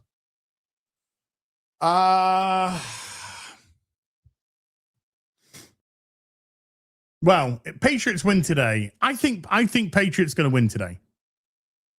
I think Patriots going to win today, which means we'll be headed to, if we do, we'll be headed to Denver for the championship match, which means we'll have corrupt referees. Calioth with a $5 says, whoever faces Denver Broncos have a near layup game for AFC championship as their quarterback broke their ankle at the end of the game. Oh, so that's what you mean by playing their backup. Oh, I did not know that. Cheers on going to the Super Bowl. Well, just chill though. I distinctly remember a young Tom Brady coming on as a backup once. But I did not know that. I didn't know he broke his ankle at the end of the game. Holy. Knicks broke his ankle. Oh. It could be hey, look. Imagine how insufferable Ryan would be if it ended up being a Patriots Bears Super Bowl. A replay of 1986. Hopefully not in a score. Aaron Brandt with a $2 says, I don't watch sports. This is better. I like my sports ball. Did you play the Dragon Quest VII reimagined demo as? I haven't. But you know something, Brass Monkey? I probably will, and then I'll post it to the gaming channel like I did with Parasite Mutant. Although I do want to see a release date for Parasite Mutant because that was so much fun. Model Bird has been a member for 3 months. Thank you, Model Bird. And Brass Monkey here with a $10 as Bitcoin Fund. I'll stick that $10 in Bitcoin. I'll stick it in Bitcoin. Going to open me up a crypto wallet, chat. I'm going to start me a shit coin. I'm going to fleece the shit out of all of you. Nothing you can do about it.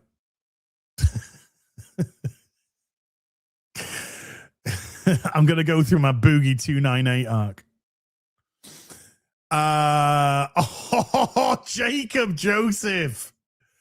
Smacking the goal. Jacob, we'll get to that shortly enough, but the goal was smashed again. And you know what that means? It means it's got to reset. It's got to reset for next week's Griftiversary. Jacob, you're an absolute fucking legend. Legend. But we'll get to you. Treepex with a $5 says you guys should look into Species Unknown. It's in early access right now, but I've been having a blast with it. We are looking at it. We are looking at it. It is a game on our radar for Sunday Fun Day. The Griff can't stop. It can never stop. Silver. No, it's going to be like the silverback coin. Yeah. Silverback coin. Gorilla coin. Gorilla coin. Byron Luke with a 52 month says, good morning on the is lovely Sunday as. Okay, we're not here. It's fucking miserable as shit. You're going to play the prevent game today? No. I think they pull down the game? Didn't they pull it down? The ape coin. That's great. With all this Kurtzman Trek talk, make me want to watch real Trek. Is it safe to watch on Paramount Plus or should I avoid it too? Dude, if you want to watch real Trek, this is how Byron, this is how you do it. You want to watch some real Trek, go buy yourself a beautiful Blu-ray set. Get yourself a nice Blu-ray set of The Next Generation. Get yourself a nice Blu-ray set of the original series. You can't even get DS9 on Blu-ray. Go treat yourself to that and then just watch it.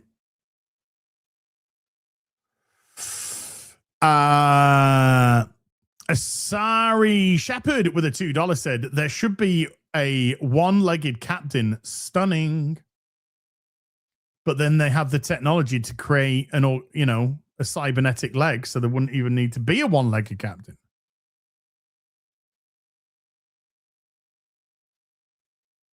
And by the way, the technology in the game in the show is a joke. It's just magic now. It's just space magic. There's no basis in science fiction at all. It's just magic. Adam Brandt with a $2 says, preach. That's probably being based as fuck or something. Ashari Shepherd with a $5 says, my twin got an early LASIK surgery in the 1990s, but it was for sand thrown in her eye. We were scared she was blind, but it worked. Well, that's what I mean. When those are the kind of like the early days of LASIK and stuff like that. And so things like Kirk, for instance, wearing the glasses, being gifted the glasses, because Bones was the one who gifted him the glasses as a birthday present. You know, that was an era where that wasn't even widely known or even accessible.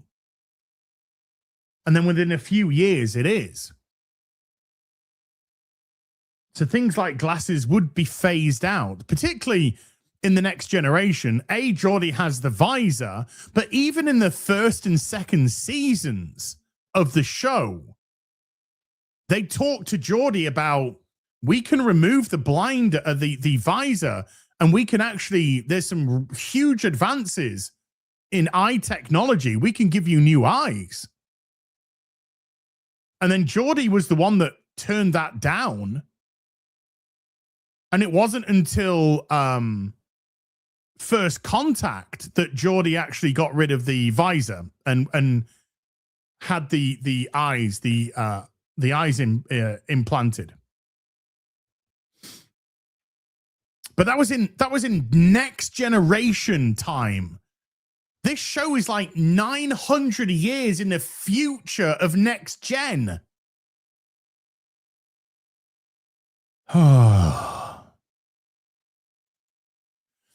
Brocky Man with a $2 says Kirk was allergic to the vision correction meds. There you go. There's a little thing there. Just like Star Trek writers today are allergic to good writing, to smart writing, to clever writing.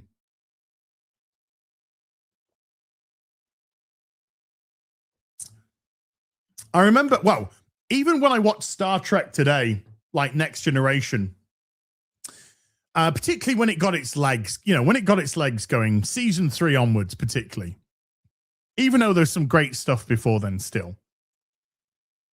And I can still watch the shows now and go, that's really cleverly written. That's smart stuff. I should never be watching a Star Trek show and feeling that it's been written by a bunch of fucking idiots, which it is. Dumb, fucking ignorant idiots. But there we go. Epic Reader with a 22 months says, good morning to the best chat. Hail to the fellowship. Baby. Good morning or good afternoon in my case. BS Warren with a $2 says, I ate my com badge. Dad, I threw up. They should have been immediately been thrown out of the airlock. They should have just been thrown out the airlock. Brocky Man with a $5 says, if she has to wear glasses for that reason, they can at least mention why. Hashtag make it make sense.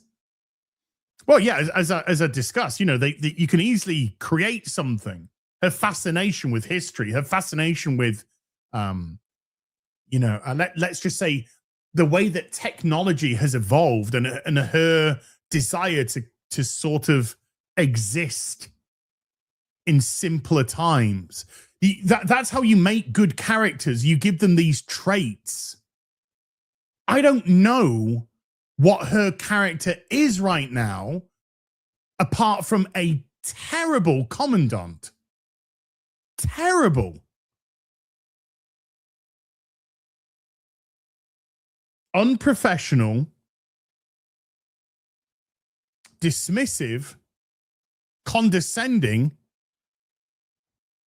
That's how she's been portrayed so far. When you start giving your characters quirks, it's what fleshes out their personalities. And it also allows us to connect and gravitate towards them. Particularly if you have, let's say, a character that exists 1,300 years in our future that has a connection to the past, a longing for the past. And the fact that she's 422 years of age is a really good excuse to have something like that, because she has lived through development and change and growth. Simple thing to do. They missed the mark.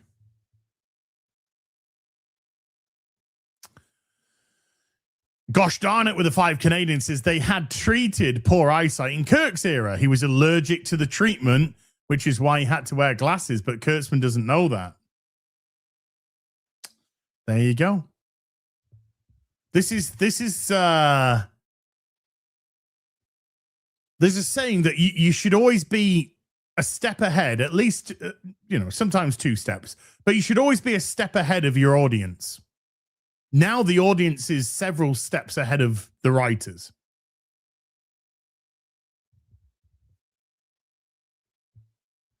Sandy Q with a $10 says they cannot create because they have no life experience. How vain is it to sit down to write if you've never stood up to live? Henry David Thoreau, 1854. That's a great quote. That's a great quote, Sandy. Sandy's a historian.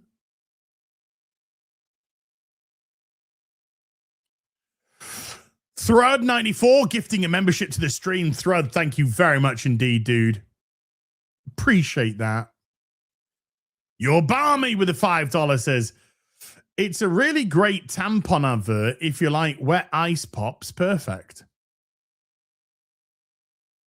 Can't quite get the relation that has to. Okay. Axel Foley with a 5 Australian says the worst part about the window licker that swallowed her comm badge was she says, I think I swallowed my comm badge. Yeah. Are you not sure? But I worry that if I challenge that, then we might find out that she shoved the comm badge up her fucking mo or something. So, but I think she said, I think, because it was embarrassment at fucking eating her comm badge.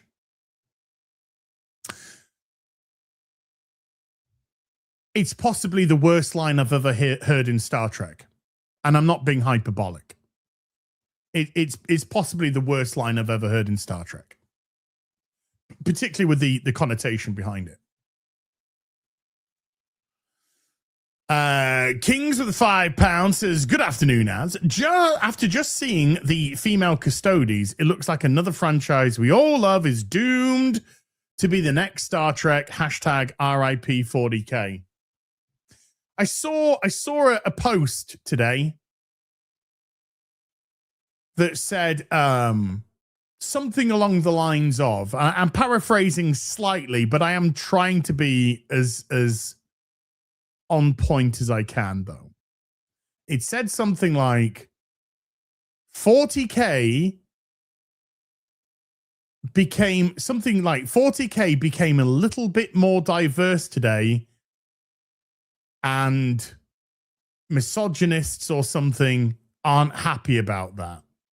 Something along those lines. And when I see a comment like that, I don't say to myself, that was written by somebody who's a 40K fan. To me, it always feels that when you read a comment like that, it's like, we came into your franchise, we've changed it, and we made you mad, and we're happy. We're happy we made you mad that we fucked with your franchise. That's what I hear.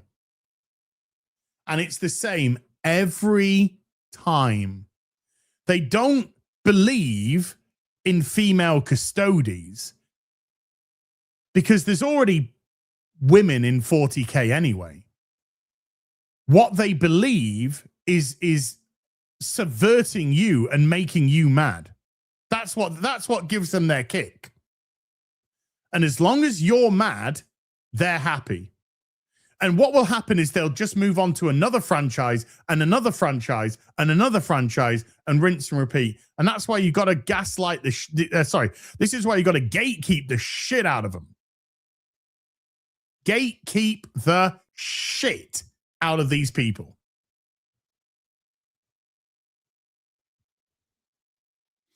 Don't let them in. We think that this needs to have more of that. Okay, well, maybe this isn't made for you then. Fuckety bye. They're not necessarily bullies. They're misery merchants. They want you to be as unhappy as they are because they see your hobby. They see how much you love that hobby. They see how much fun you have with that hobby, and it eats them up inside because they're vile, they're putrid, they're poisonous. And so all they want to do is come into your hobby and ruin your fun. That's it. And that's how they get their sick kicks. They have no love for your hobby. They have no desire to remain in your hobby. They will abandon it immediately. They just want to see the people who are happy, who are having a good time, miserable as them. Because a lot of these incursions, invasions into fandom isn't because of any desire to actually be in that fandom. It's just simply the desire to ruin what has existed.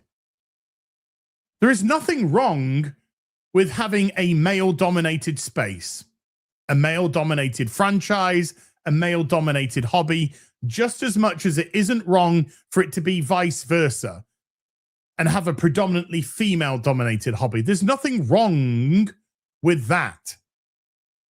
There's nothing wrong with a hobby, for whatever reason, just being accepted by a specific demographic.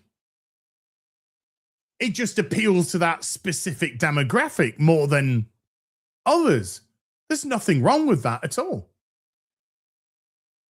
But you got these fucking freaks and weirdos that are just like, wait a minute. That doesn't conform to our ideology of stunning and brave and box ticking.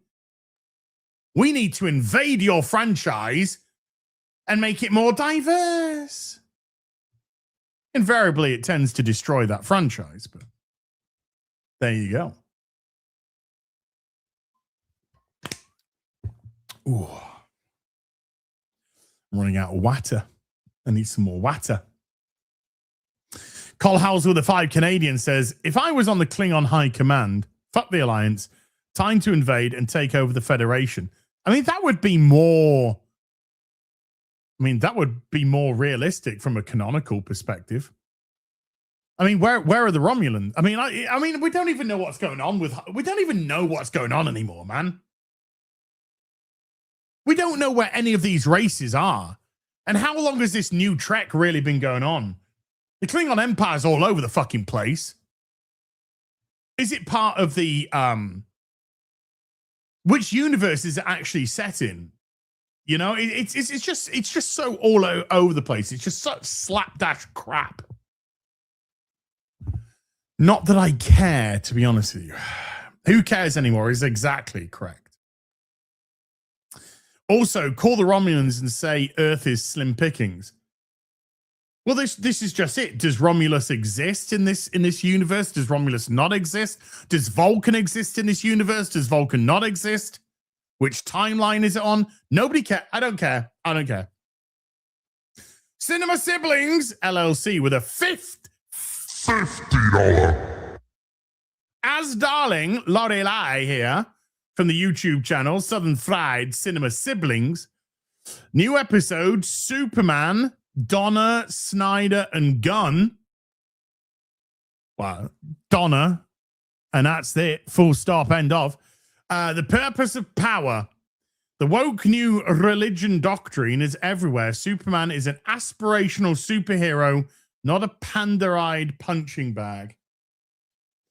Yes, but unfortunately, you see, in the age of woke politics, woke agenda, intersectionality, all of that stuff, Superman is a powerful, straight white male. And they can't have people being reliant or looking up to or aspiring to a straight white male. That's why in James Gunn's Superman, Superman's such a fucking pussy. He's such a little bitch. He's such a wet, limp-wristed bitch. At least Zack Snyder understands masculinity. Maybe not aspiration, but he at least understands masculinity. Bushin Ryu Cat with a $2 says, in future, do we get a Tribble as a starship captain? I mean, it would probably do a better job than fucking Holly Hunter's character. What's she? Commandant Aki or something. Fuck knows. Synthwave with a £50 super chatter. Captain's log, stardate 1513.5. We've discovered a primitive version of communication from the Earth's 21st century, known colloquially as the Internet. One user remains, streaming holodeck footage into the ether. Life form identifies as dark side Phil.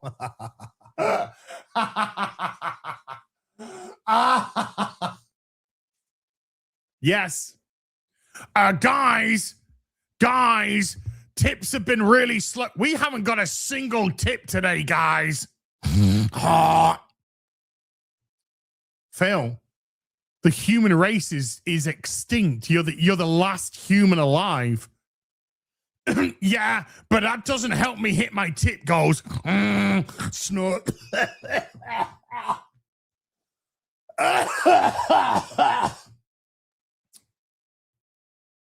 Holy shit. I can't even simulate snorting.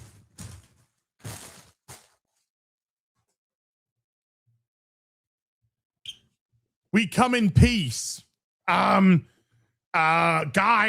I really need to hit that super goal. Really need to hit that encouragement goal. I don't do targets anymore, but I really need to hit that encouragement goal, please. Jeez, I nearly died snorting like him. It's horrendous. That's it. I really need that engagement goal.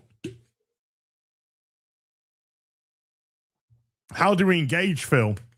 Pay me. See, low tier God absolutely annihilated him. Phil tried to do a drama stream. The guy that talks about, I never do drama. Phil, I never do drama, and I don't know about what my detractors are doing.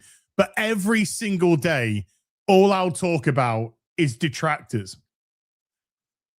So he tries to do a drama stream, taking the piss out of low tier God. I don't know much about low tier God. He's certainly not on the level of Phil or any of those weirdos. And then low tier God did a response and just killed him. Just annihilate. I was pissing myself laughing. Yeah, I think low tier God is a bit obnoxious and a bit arrogant, but he's got way more personality than Phil. He's got way more personality than any of the other guys. If low tier God sort of lent into it more like a Dr. Disrespect type of character, it could probably be a little bit better for him, but not as a dress up, but just simply as an exaggeration of something. But yeah, he was really ill, and he just absolutely took DSP apart.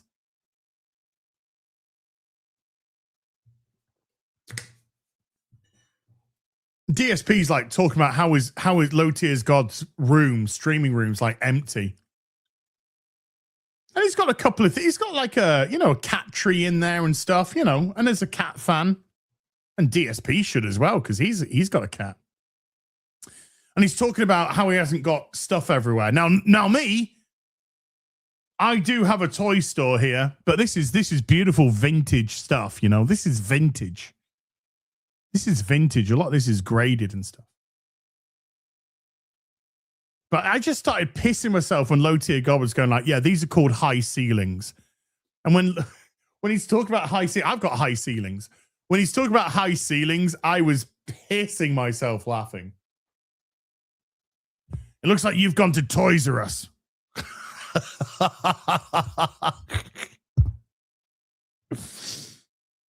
It was funny. It was so funny. But all of his Asmongold stuff's dried up. He's barely getting anybody watching. He's missing goals, even though he doesn't do goals. But even though he doesn't do goals, he keeps talking about missing goals. Well, actually, Emperor Goodwin, that's a legitimate point. These are vintage toys, but these are, investable pieces. These are very much investable pieces. My G.I. Joes carded investable pieces. All the 1-in-6s, they're, investable. The Lego, it's all investable stuff. My boxed Lego in the attic, it's all investable stuff. It's not burning money on sweaty JPEG men that now have no value. Yeah? Let's say I fall on hard times. As you're not getting any more money ever. The internet's thrown you away. No! At least I have tangible stuff which can be sold on for me to exist, What's DSP gonna do? Do you want to buy Mahogan? Do you want to buy my sweaty Hogan from the account, which I actually still have, but pretend that I don't? Snort.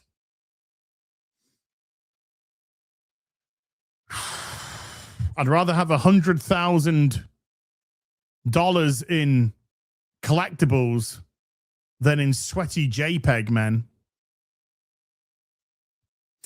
Malcolm Tucker with a $10 says, I'm above everything. I did nothing wrong. I did everything right. Where I don't know what we did, but we just got 2 back-to-back DSP references then. Sandy, you know, I know, everybody knows he did not sell it. He did not sell it. Everybody knows that. He thinks people are as stupid as his audience. You know, but that's just it. It sounds cruel, but he does. His audience are like, you know, they've got the pignosis, whatever it gets called. So his audience believe him. But anybody with a fucking IQ above 1, we've hit the goal again. Are you kidding me? White noise, we'll get to you. We'll get to you soon enough. But holy, it's next. The Griftiversary's next week. I'm gonna be grifting like a motherfucker next. Anyway, thank you so much, dude. But you know what that means? You know what that means? Actually, we'll put it on for an hour because 1 week until Griftiversary. Next week, chat, if you missed it at the beginning of the stream, next week is my 51st birthday. Falling on a Sunday. Does this mean that I'm a detractor? I just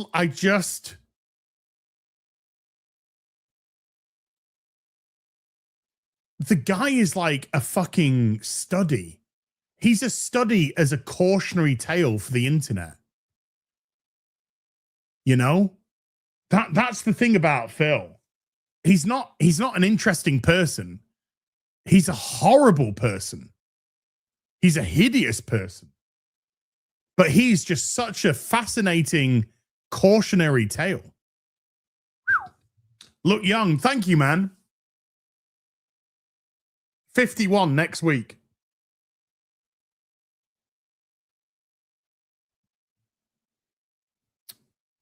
I didn't mean to be so beautiful, but I couldn't help it.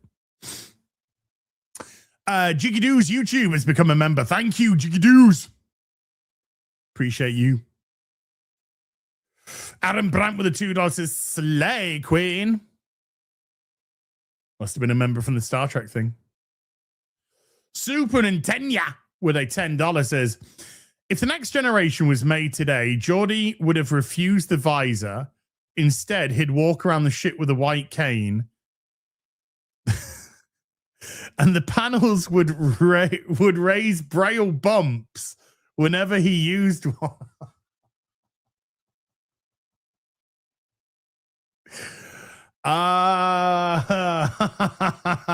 And he'd keep going around. Whenever somebody disagreed with him, he'd just say, "Is it because I'm black? Is it because I'm black? How do you know you're black? You can't even fucking see." Crimson Shadow with a £3 super sticker. Fist bump. It's Crimson Shadow. $8 to $10 million an episode to make that show. The Beast with a $2 is 4 a.m. for me in Hawaii, brother. Remain blessed. Aloha, my friend. Aloha. Hey, The Beast, is it true that if I went to Hawaii, the natives would hate me because I'm a white guy? I was told Hawaiian natives are very racist. Is this true? Is this true? Brocky Man with a $2 says, diversity without competence is meaningless. Diversity is irrelevant. Yes, they are. All the chat just went, yeah. Then natives be racist. Yeah, them natives be racist. As okay. Diversity is irrelevant. Competence is key. Merit is key. Because merit doesn't give a shit about the color of your skin, your gender, your ethnicity, your religion, your sexuality. But it will expose you. And that's what they don't want. Because when you're there, when you have your job, not through merit, the last thing you want to do is be exposed.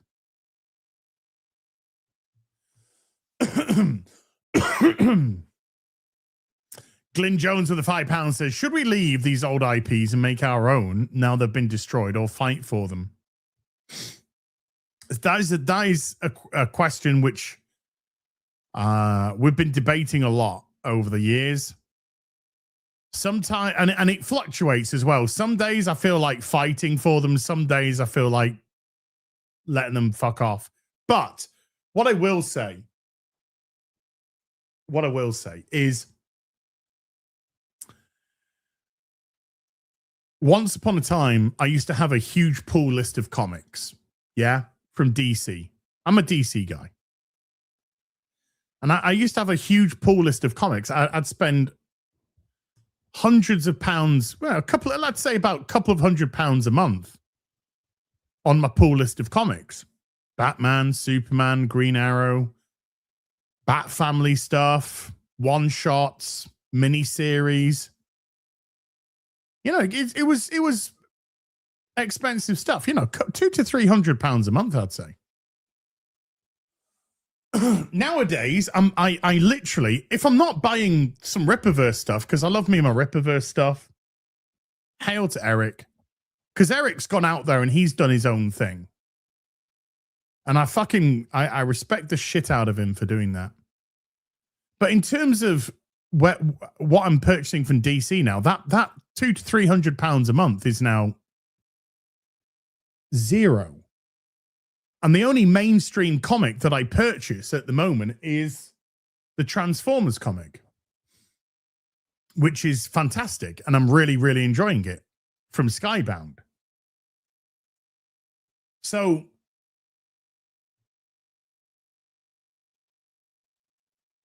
the things which I may verbally be fighting for, I'm certainly not supporting the current regime financially. I would want DC Comics to get back on track. I've recently tried to read some of the current stuff. It just didn't work for me at all.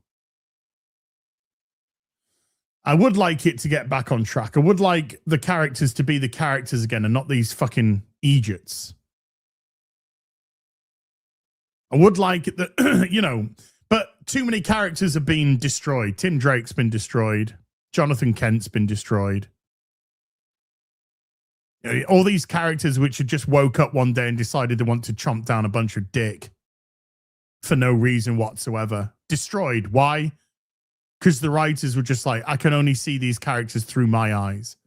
And the whole point of writing wonderful characters is that you look in their eyes and you write from their eyes, not from yours, theirs.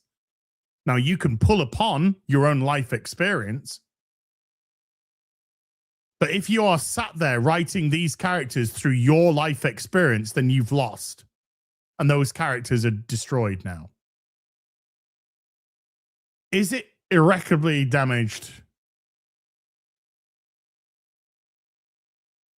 The hope in me would like to say no. But I think for change to happen, like Star Wars isn't changing a bit now that Kathleen Kennedy's gone. That's not changing a bit. Not one bit. And it could be naive to think there's hope. It could be naive. But then when you think about how retarded Transformers was getting, they were doing gender, all these kind of fucking they, them Transformers, and these Transformers are gay and shit like that. IDW doing absolute god-awful crap.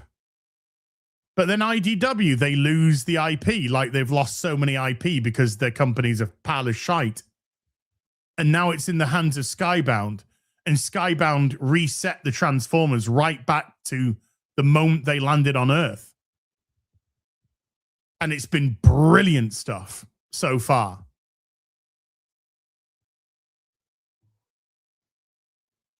No they, thems. No gay Transformers. It's just been good stuff. Jiggy Doos YouTube with £5 says, hey, Az, is it normal for YouTube subs to go up and down? Streamed shorts for 2 months at 219 subs, but it fluctuates. Enjoy making a community, so I don't know why I lose subs. Right, the algorithm is a fucker, right? It's an absolute fucker. So the algorithm likes you to focus on one thing on your channel. And this is why my subs kind of go up all over the place. And I was sort of last year, I essentially just stayed the same all year because I did a lot more streaming than I did videos. And when you stream, when your channel was built up on making videos, you tend to lose subs.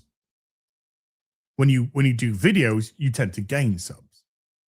Now, if you set up a YouTube channel that specializes purely in streaming, then the algorithm works that's how you get your subs. So you do streaming, you gain your subs. If you find a good balance, which is what I'm trying to do this year, I'm trying to make sure that I do a video every day, Monday to Friday, while maintaining my current regime of streams. Then I've seen that my subs are going up this month because I'm making sure that those videos tick every Monday to Friday. So it's all about getting that algorithm, and it is a bitch. So if you're starting off and you're doing different things, doing a little bit of shorts, doing a little bit of video, doing a little bit of streaming, then the algorithm don't really know what the fuck's going on with your channel. And so people that might have subscribed because of the shorts will then unsubscribe because there's a video. And it's just like, I'm here for the shorts, and vice versa. They're like, people are there for the videos, be like, well, these are shorts now and I want video long for, I'm off. Or that those that could be there for the stream and be like, well, I'm not interested in video or shorts. I'm looking at. So it's about establishing a rhythm on the channel that the algorithm can get. Rory the Romulan with a $3 says, are we sure that's not Stacey Abrams in Blueface? No, because Stacey Abrams was in Discovery, she was the head of Earth, and she made it a racist, isolationist state. And then she ate it. Lo-Fi Inkblot Beats with a $2 says, if you say Mr. P 3 times, he'll giggle behind you. Probably. Still Dr. Dasuke with a 1,000 Danish kleiner tingies. I've been trying to send this super for 15 minutes. But fucking gay YouTube won't let me use words from the fucking dictionary. Good Sunday to you all, I guess. Dude, you got 2 fuckings and a gay in that super chat. That is really impressive. No, Happy Fillmore. 1,000 Danish is about £120. About $140. That is about $140 right there. So good on. He means the Game Awards, though. You mean... yeah, that's the Danish. This is a lot of money. This super chat is a lot of money. This is about 120 quid, 115 quid. Probably about $130, this super chat. It's huge. Thank you, Dr. Dasuke. Thank you. Lo-fi ink block beats for the $5. I miss when entertainment was designed to entertain and be rewatchable. Not to preach and bore. Batman the Animated Series is my favorite. It's enough. Hail and chat. Entertainment is a privilege. It's a privilege, is entertainment. You must be educated in the ways of the far leftist wanker. Jake Wolf with a $2 says Gary's Spock live stream made it onto Gutfeld on Friday. Yeah, so I hear. So I hear. Good on him. Good on him. It's a great idea. It's a great idea from Gary. And it was funny. And it was genuinely funny. I mean, maybe not to Paramount that got absolutely embarrassed. But it was genuinely funny that Gary could literally stick a toy on a chair and get more views. One-Eyed Jack has become a YouTube member. One-Eyed Jack, thank you very much. DB with a £2 says, have you seen the Amelia AI parody? Yes, I've seen all of them. That's what you get when you make a fucking pathetic game. It's not even a game. It's just propaganda. That's what you get when you try and push propaganda. Jaded Fat with a $50 super chat. Good motto, sir. Star Trek reviews are great. Thanks for your loss of brain cells. Will you be playing the Expedition 33 DLC? Figured out how to play the game again before trying it. Any idea when you will be starting your Batman playthrough on the gaming channel? It should have been this. It should have been this month. Maybe tomorrow, Jaded Fat. Maybe tomorrow. We'll see. We'll see. I've got some things going on which just made me push it back because of what was going on, but what was going on has now been pushed back. So we'll see. We'll see. We'll see. As regards to the Expedition 33 DLC, probably not at the moment because there's just too many things that are coming out soon which I want to play. And I still got to make sure that I get my my videos out and all that kind of stuff on time. So probably not right now, but it doesn't discount it from the future, mate. Mass Text with a $5 says, all the people, so many people, they all go hand in hand through their part life. Boosh, boosh, boosh, boosh, boosh. I'm a big fan of Blur, mate, so you weren't going to get that past me. Jacob Joseph with a $100 super chat. Jacob Joseph, $100. This will go towards a reboot of Star Trek Up Your Bum. I loved you on that show, and I could really get behind you if you do it again.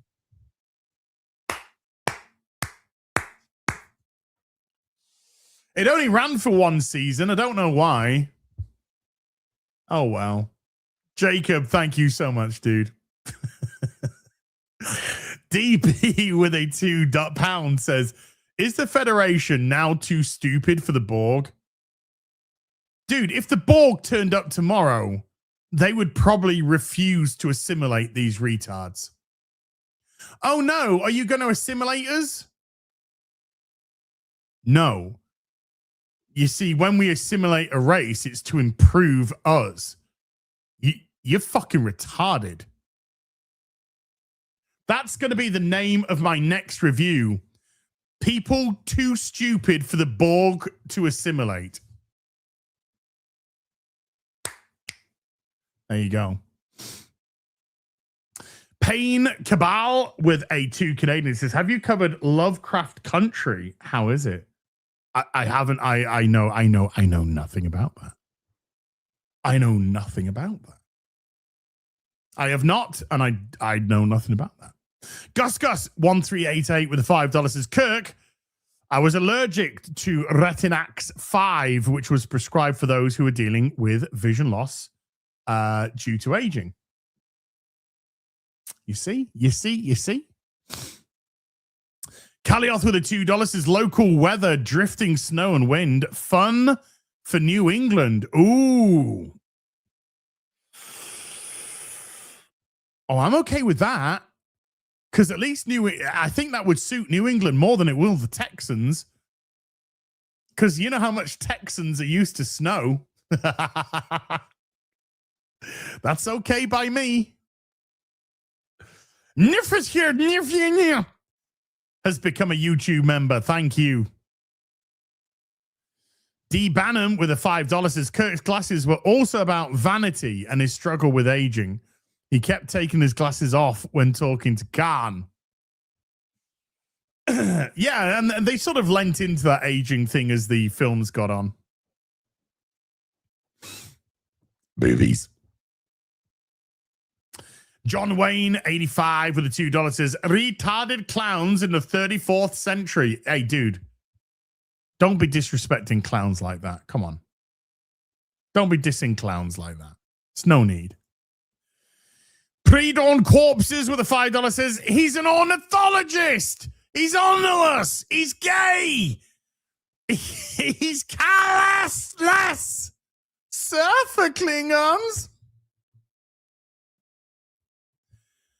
That Klingon is coming out as gay. It's so obvious. It's so fucking obvious. Sci-fi freak with a $2 says, tip, never pet a burning dog. Damn. Mr. Brain Freeze with a €5 says, hi, Az, did you see what happened to Piers Morgan? No. Piers Morgan. Let's have a look. Oh, he's in hospital, is he? Tripped on a small step in a hotel restaurant, broke his leg. Okay. So he tripped, fell, and broke his leg. Of his own accord. Paquet Albert Gabriel with a 10 Canadian says, cold day, snowy day, a good stream, and the only thing missing is the à la machine aux radiation. Pour la maison. Machine aux radiation equals other term for micro. Fuck. Get him out of here. Get him out of here. White Noise 85 with a $100 super chatter. Didn't even say anything. Surfer Pierce didn't even say anything. Just fucking slapped a Benjamin on the counter and fucking walked off. Woof. Malcolm Tucker with a 39 months says, the 28th as I turned 55. Happy birthday, brother. Live long und prosper. Same to you, bud. As the Klingons would say. Harry Brownhole with the 2 Canadians says, Tard Fat Academy, the search for straight.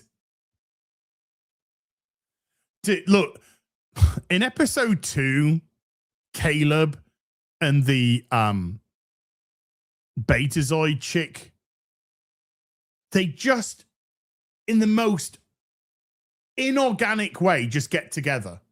Just get together. It is literally like, I see you, we now dating. It was as bad as that. It was awful. The second episode was horrendous. Horrendous. She's literally a fucking psycho. You know, which is probably on par for a far leftist fucking chick. Super Nintendo with a $10 is legit toy question. I came across 3 Zeros figures the other day. Look neat, especially the Transformer stuff. Know anything about them? Also, where can I find good Figmas of Megazords from Power Rangers? Woo! Okay, number one, the 3 Zero Transformer stuff. Happy Gilmore, stop spamming. Number one, the 3 Zero stuff. There's two versions. There's the slightly bigger stuff, the bigger stuff that's like about that. And then you've got the smaller MDLX stuff. So you got the DLX and the MDLX. If I get rid of your super for a sec, dude, and if I was to just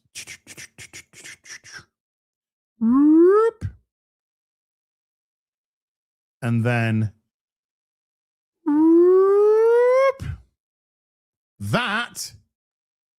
that is the MDLX stuff from 3.0, right? This is the MDLX stuff. This doesn't transform. They're just in robot forms. Very, very highly articulated. They're awesome. They're brilliant. So the 3.0 stuff, it doesn't transform, but they are highly, highly articulated and really cool. So that's the stuff with the MDLX stuff and the DLX stuff. Now, I like them. I've got the DLX stuff on my windowsill over there. And then the little DLX stuff over there. So I've got a mixture of both. None of it transforms, but it just looks fucking great. Great. Got light up features on like Optimus Prime and Megatron and all that kind of stuff. So they're worth it. But if you're looking for high quality Transformers which look like the animated versions, both in vehicle format and in robot format, you got to be looking at getting Fans toys. Now, you're going to be paying for it. They're expensive, but they're fucking amazing. So you want to be looking at Fans toys. As regards to Figma, I don't know too much about Figma. I do have some. I got some Ghost in the Shell Figma, and I have some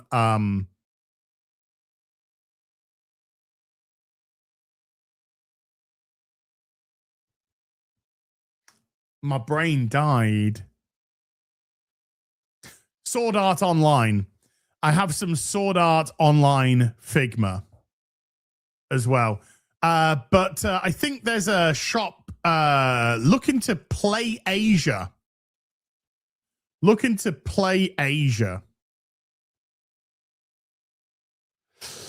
I collect the toys based on how authentic they are to what I want. Like, I wanted an authentic, decent size looking Transformers from the animated series, from the cartoon. And Fans toys, to me, do the best versions of that. It was just unfortunate that I happened to pick one which was unfortunately very pricey, but they are amazing. They are absolutely amazing. So there you go, man.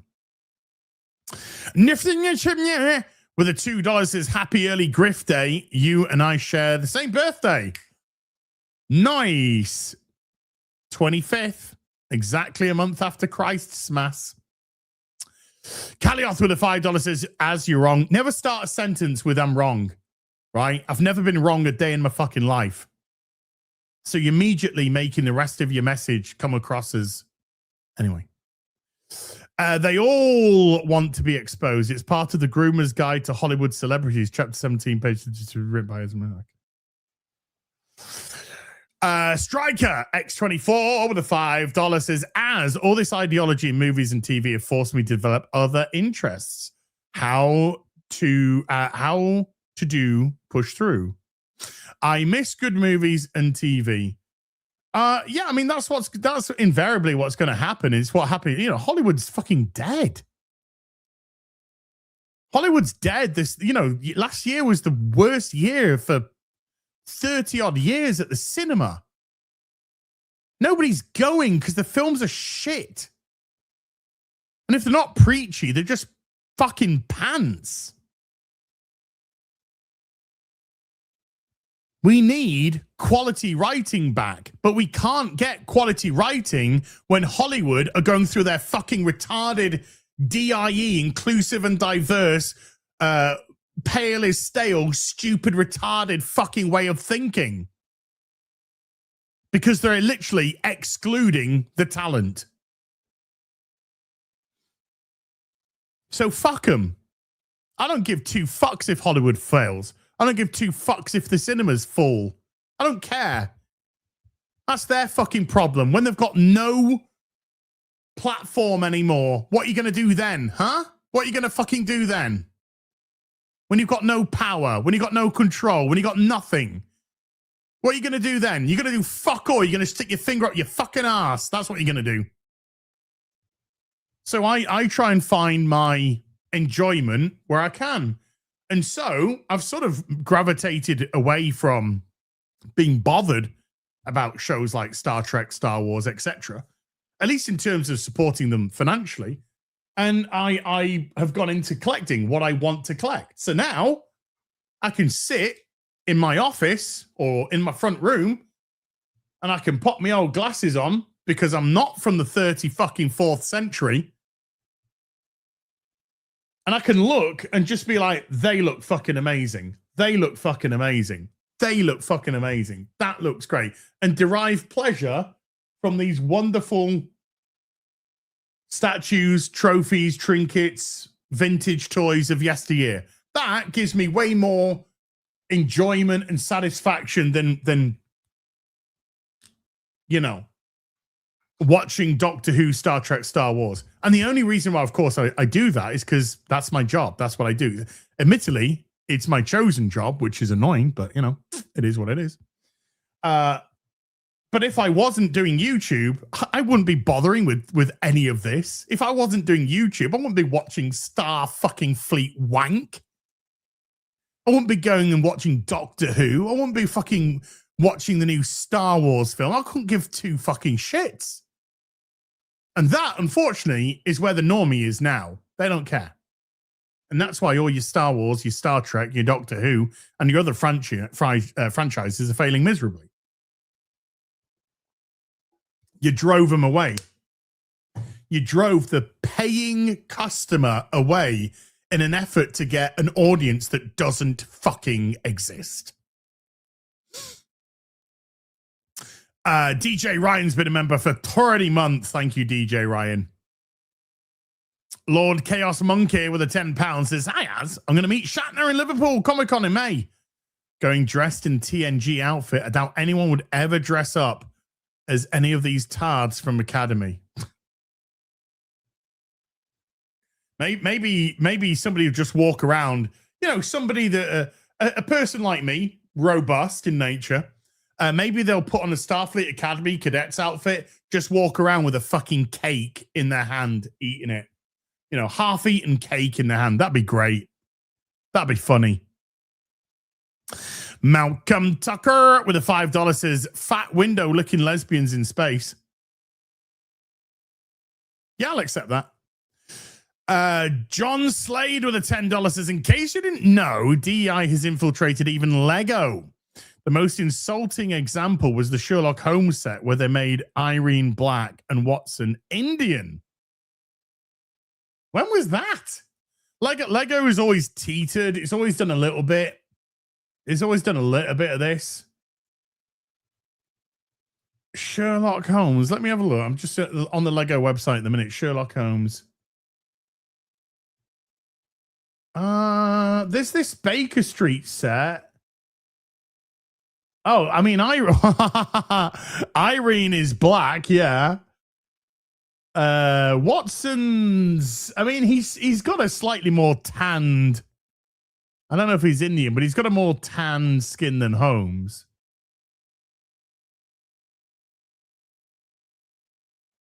Dude, nothing. for the sake of authenticity, not racism, nothing a quick head taken off and another head put on can't fix.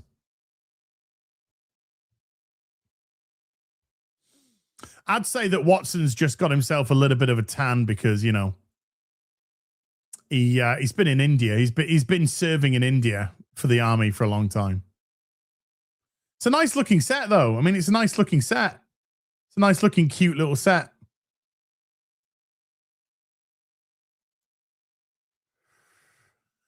But nothing a quick head getting taken off and another head and hair getting put on can't fix.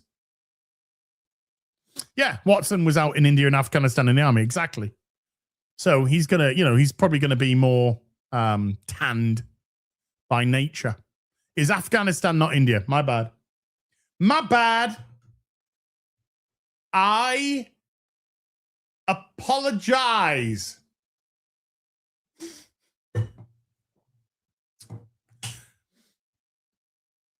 Right. And Mad Bricks, speaking of Lego, Mad Bricks with the $5 says, how did Moldova survive for 200 years? She ain't part of Vault-Tec and isn't a ghoul. Oh, dude, I am not watching Fallout. I am not watching Fallout. The first season was just garbage. Absolute garbage. And if it's the character I think it is, let me just check. Yeah, it's the character I think it is. We were asking that last season. We were like, how is she not aged? How is she not aged? As far as I'm aware, there was no reason as to why she hasn't aged, and she looks exactly the same now as she did pre Fallout. But that first season was horrifically bad. Horrifically bad. I'm hearing nothing about season 2. I'm hearing nobody talk about it. Nothing's popping up on social media. I tell you what, the only thing I have heard is that the ghoul is single-handedly, which he did, in my opinion, in season 1, single-handedly propping up that show.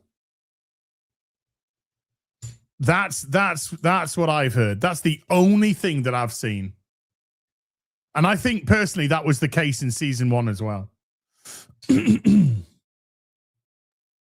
I don't have the Lego Enterprise D yet, because I wanted to get the shuttlecraft with it, but I was too late.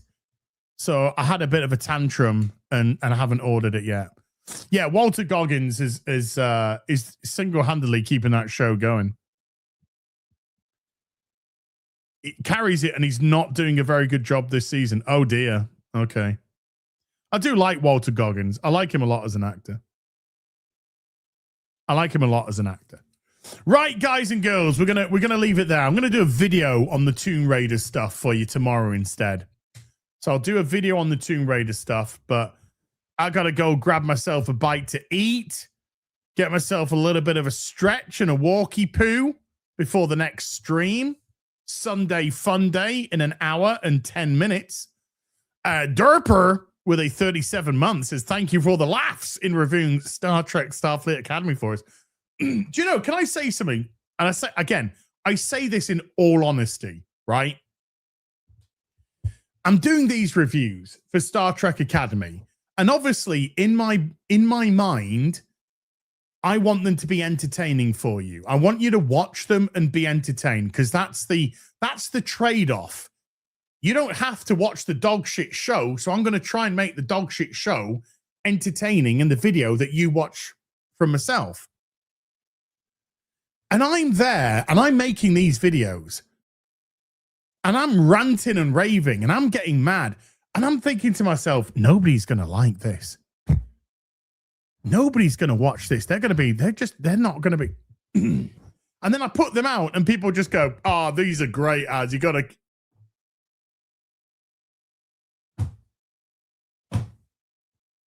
So thank you. Thank you. Kroom with the £5 says, watch the reviews. They should go Red Dwarf style with the Doctor and be like Rimmer with hard light and soft light would explain that. They need to do something to explain half of this technology, but I guarantee you they won't. The Doctor cannot be bumped into and walked through in the same fucking instance.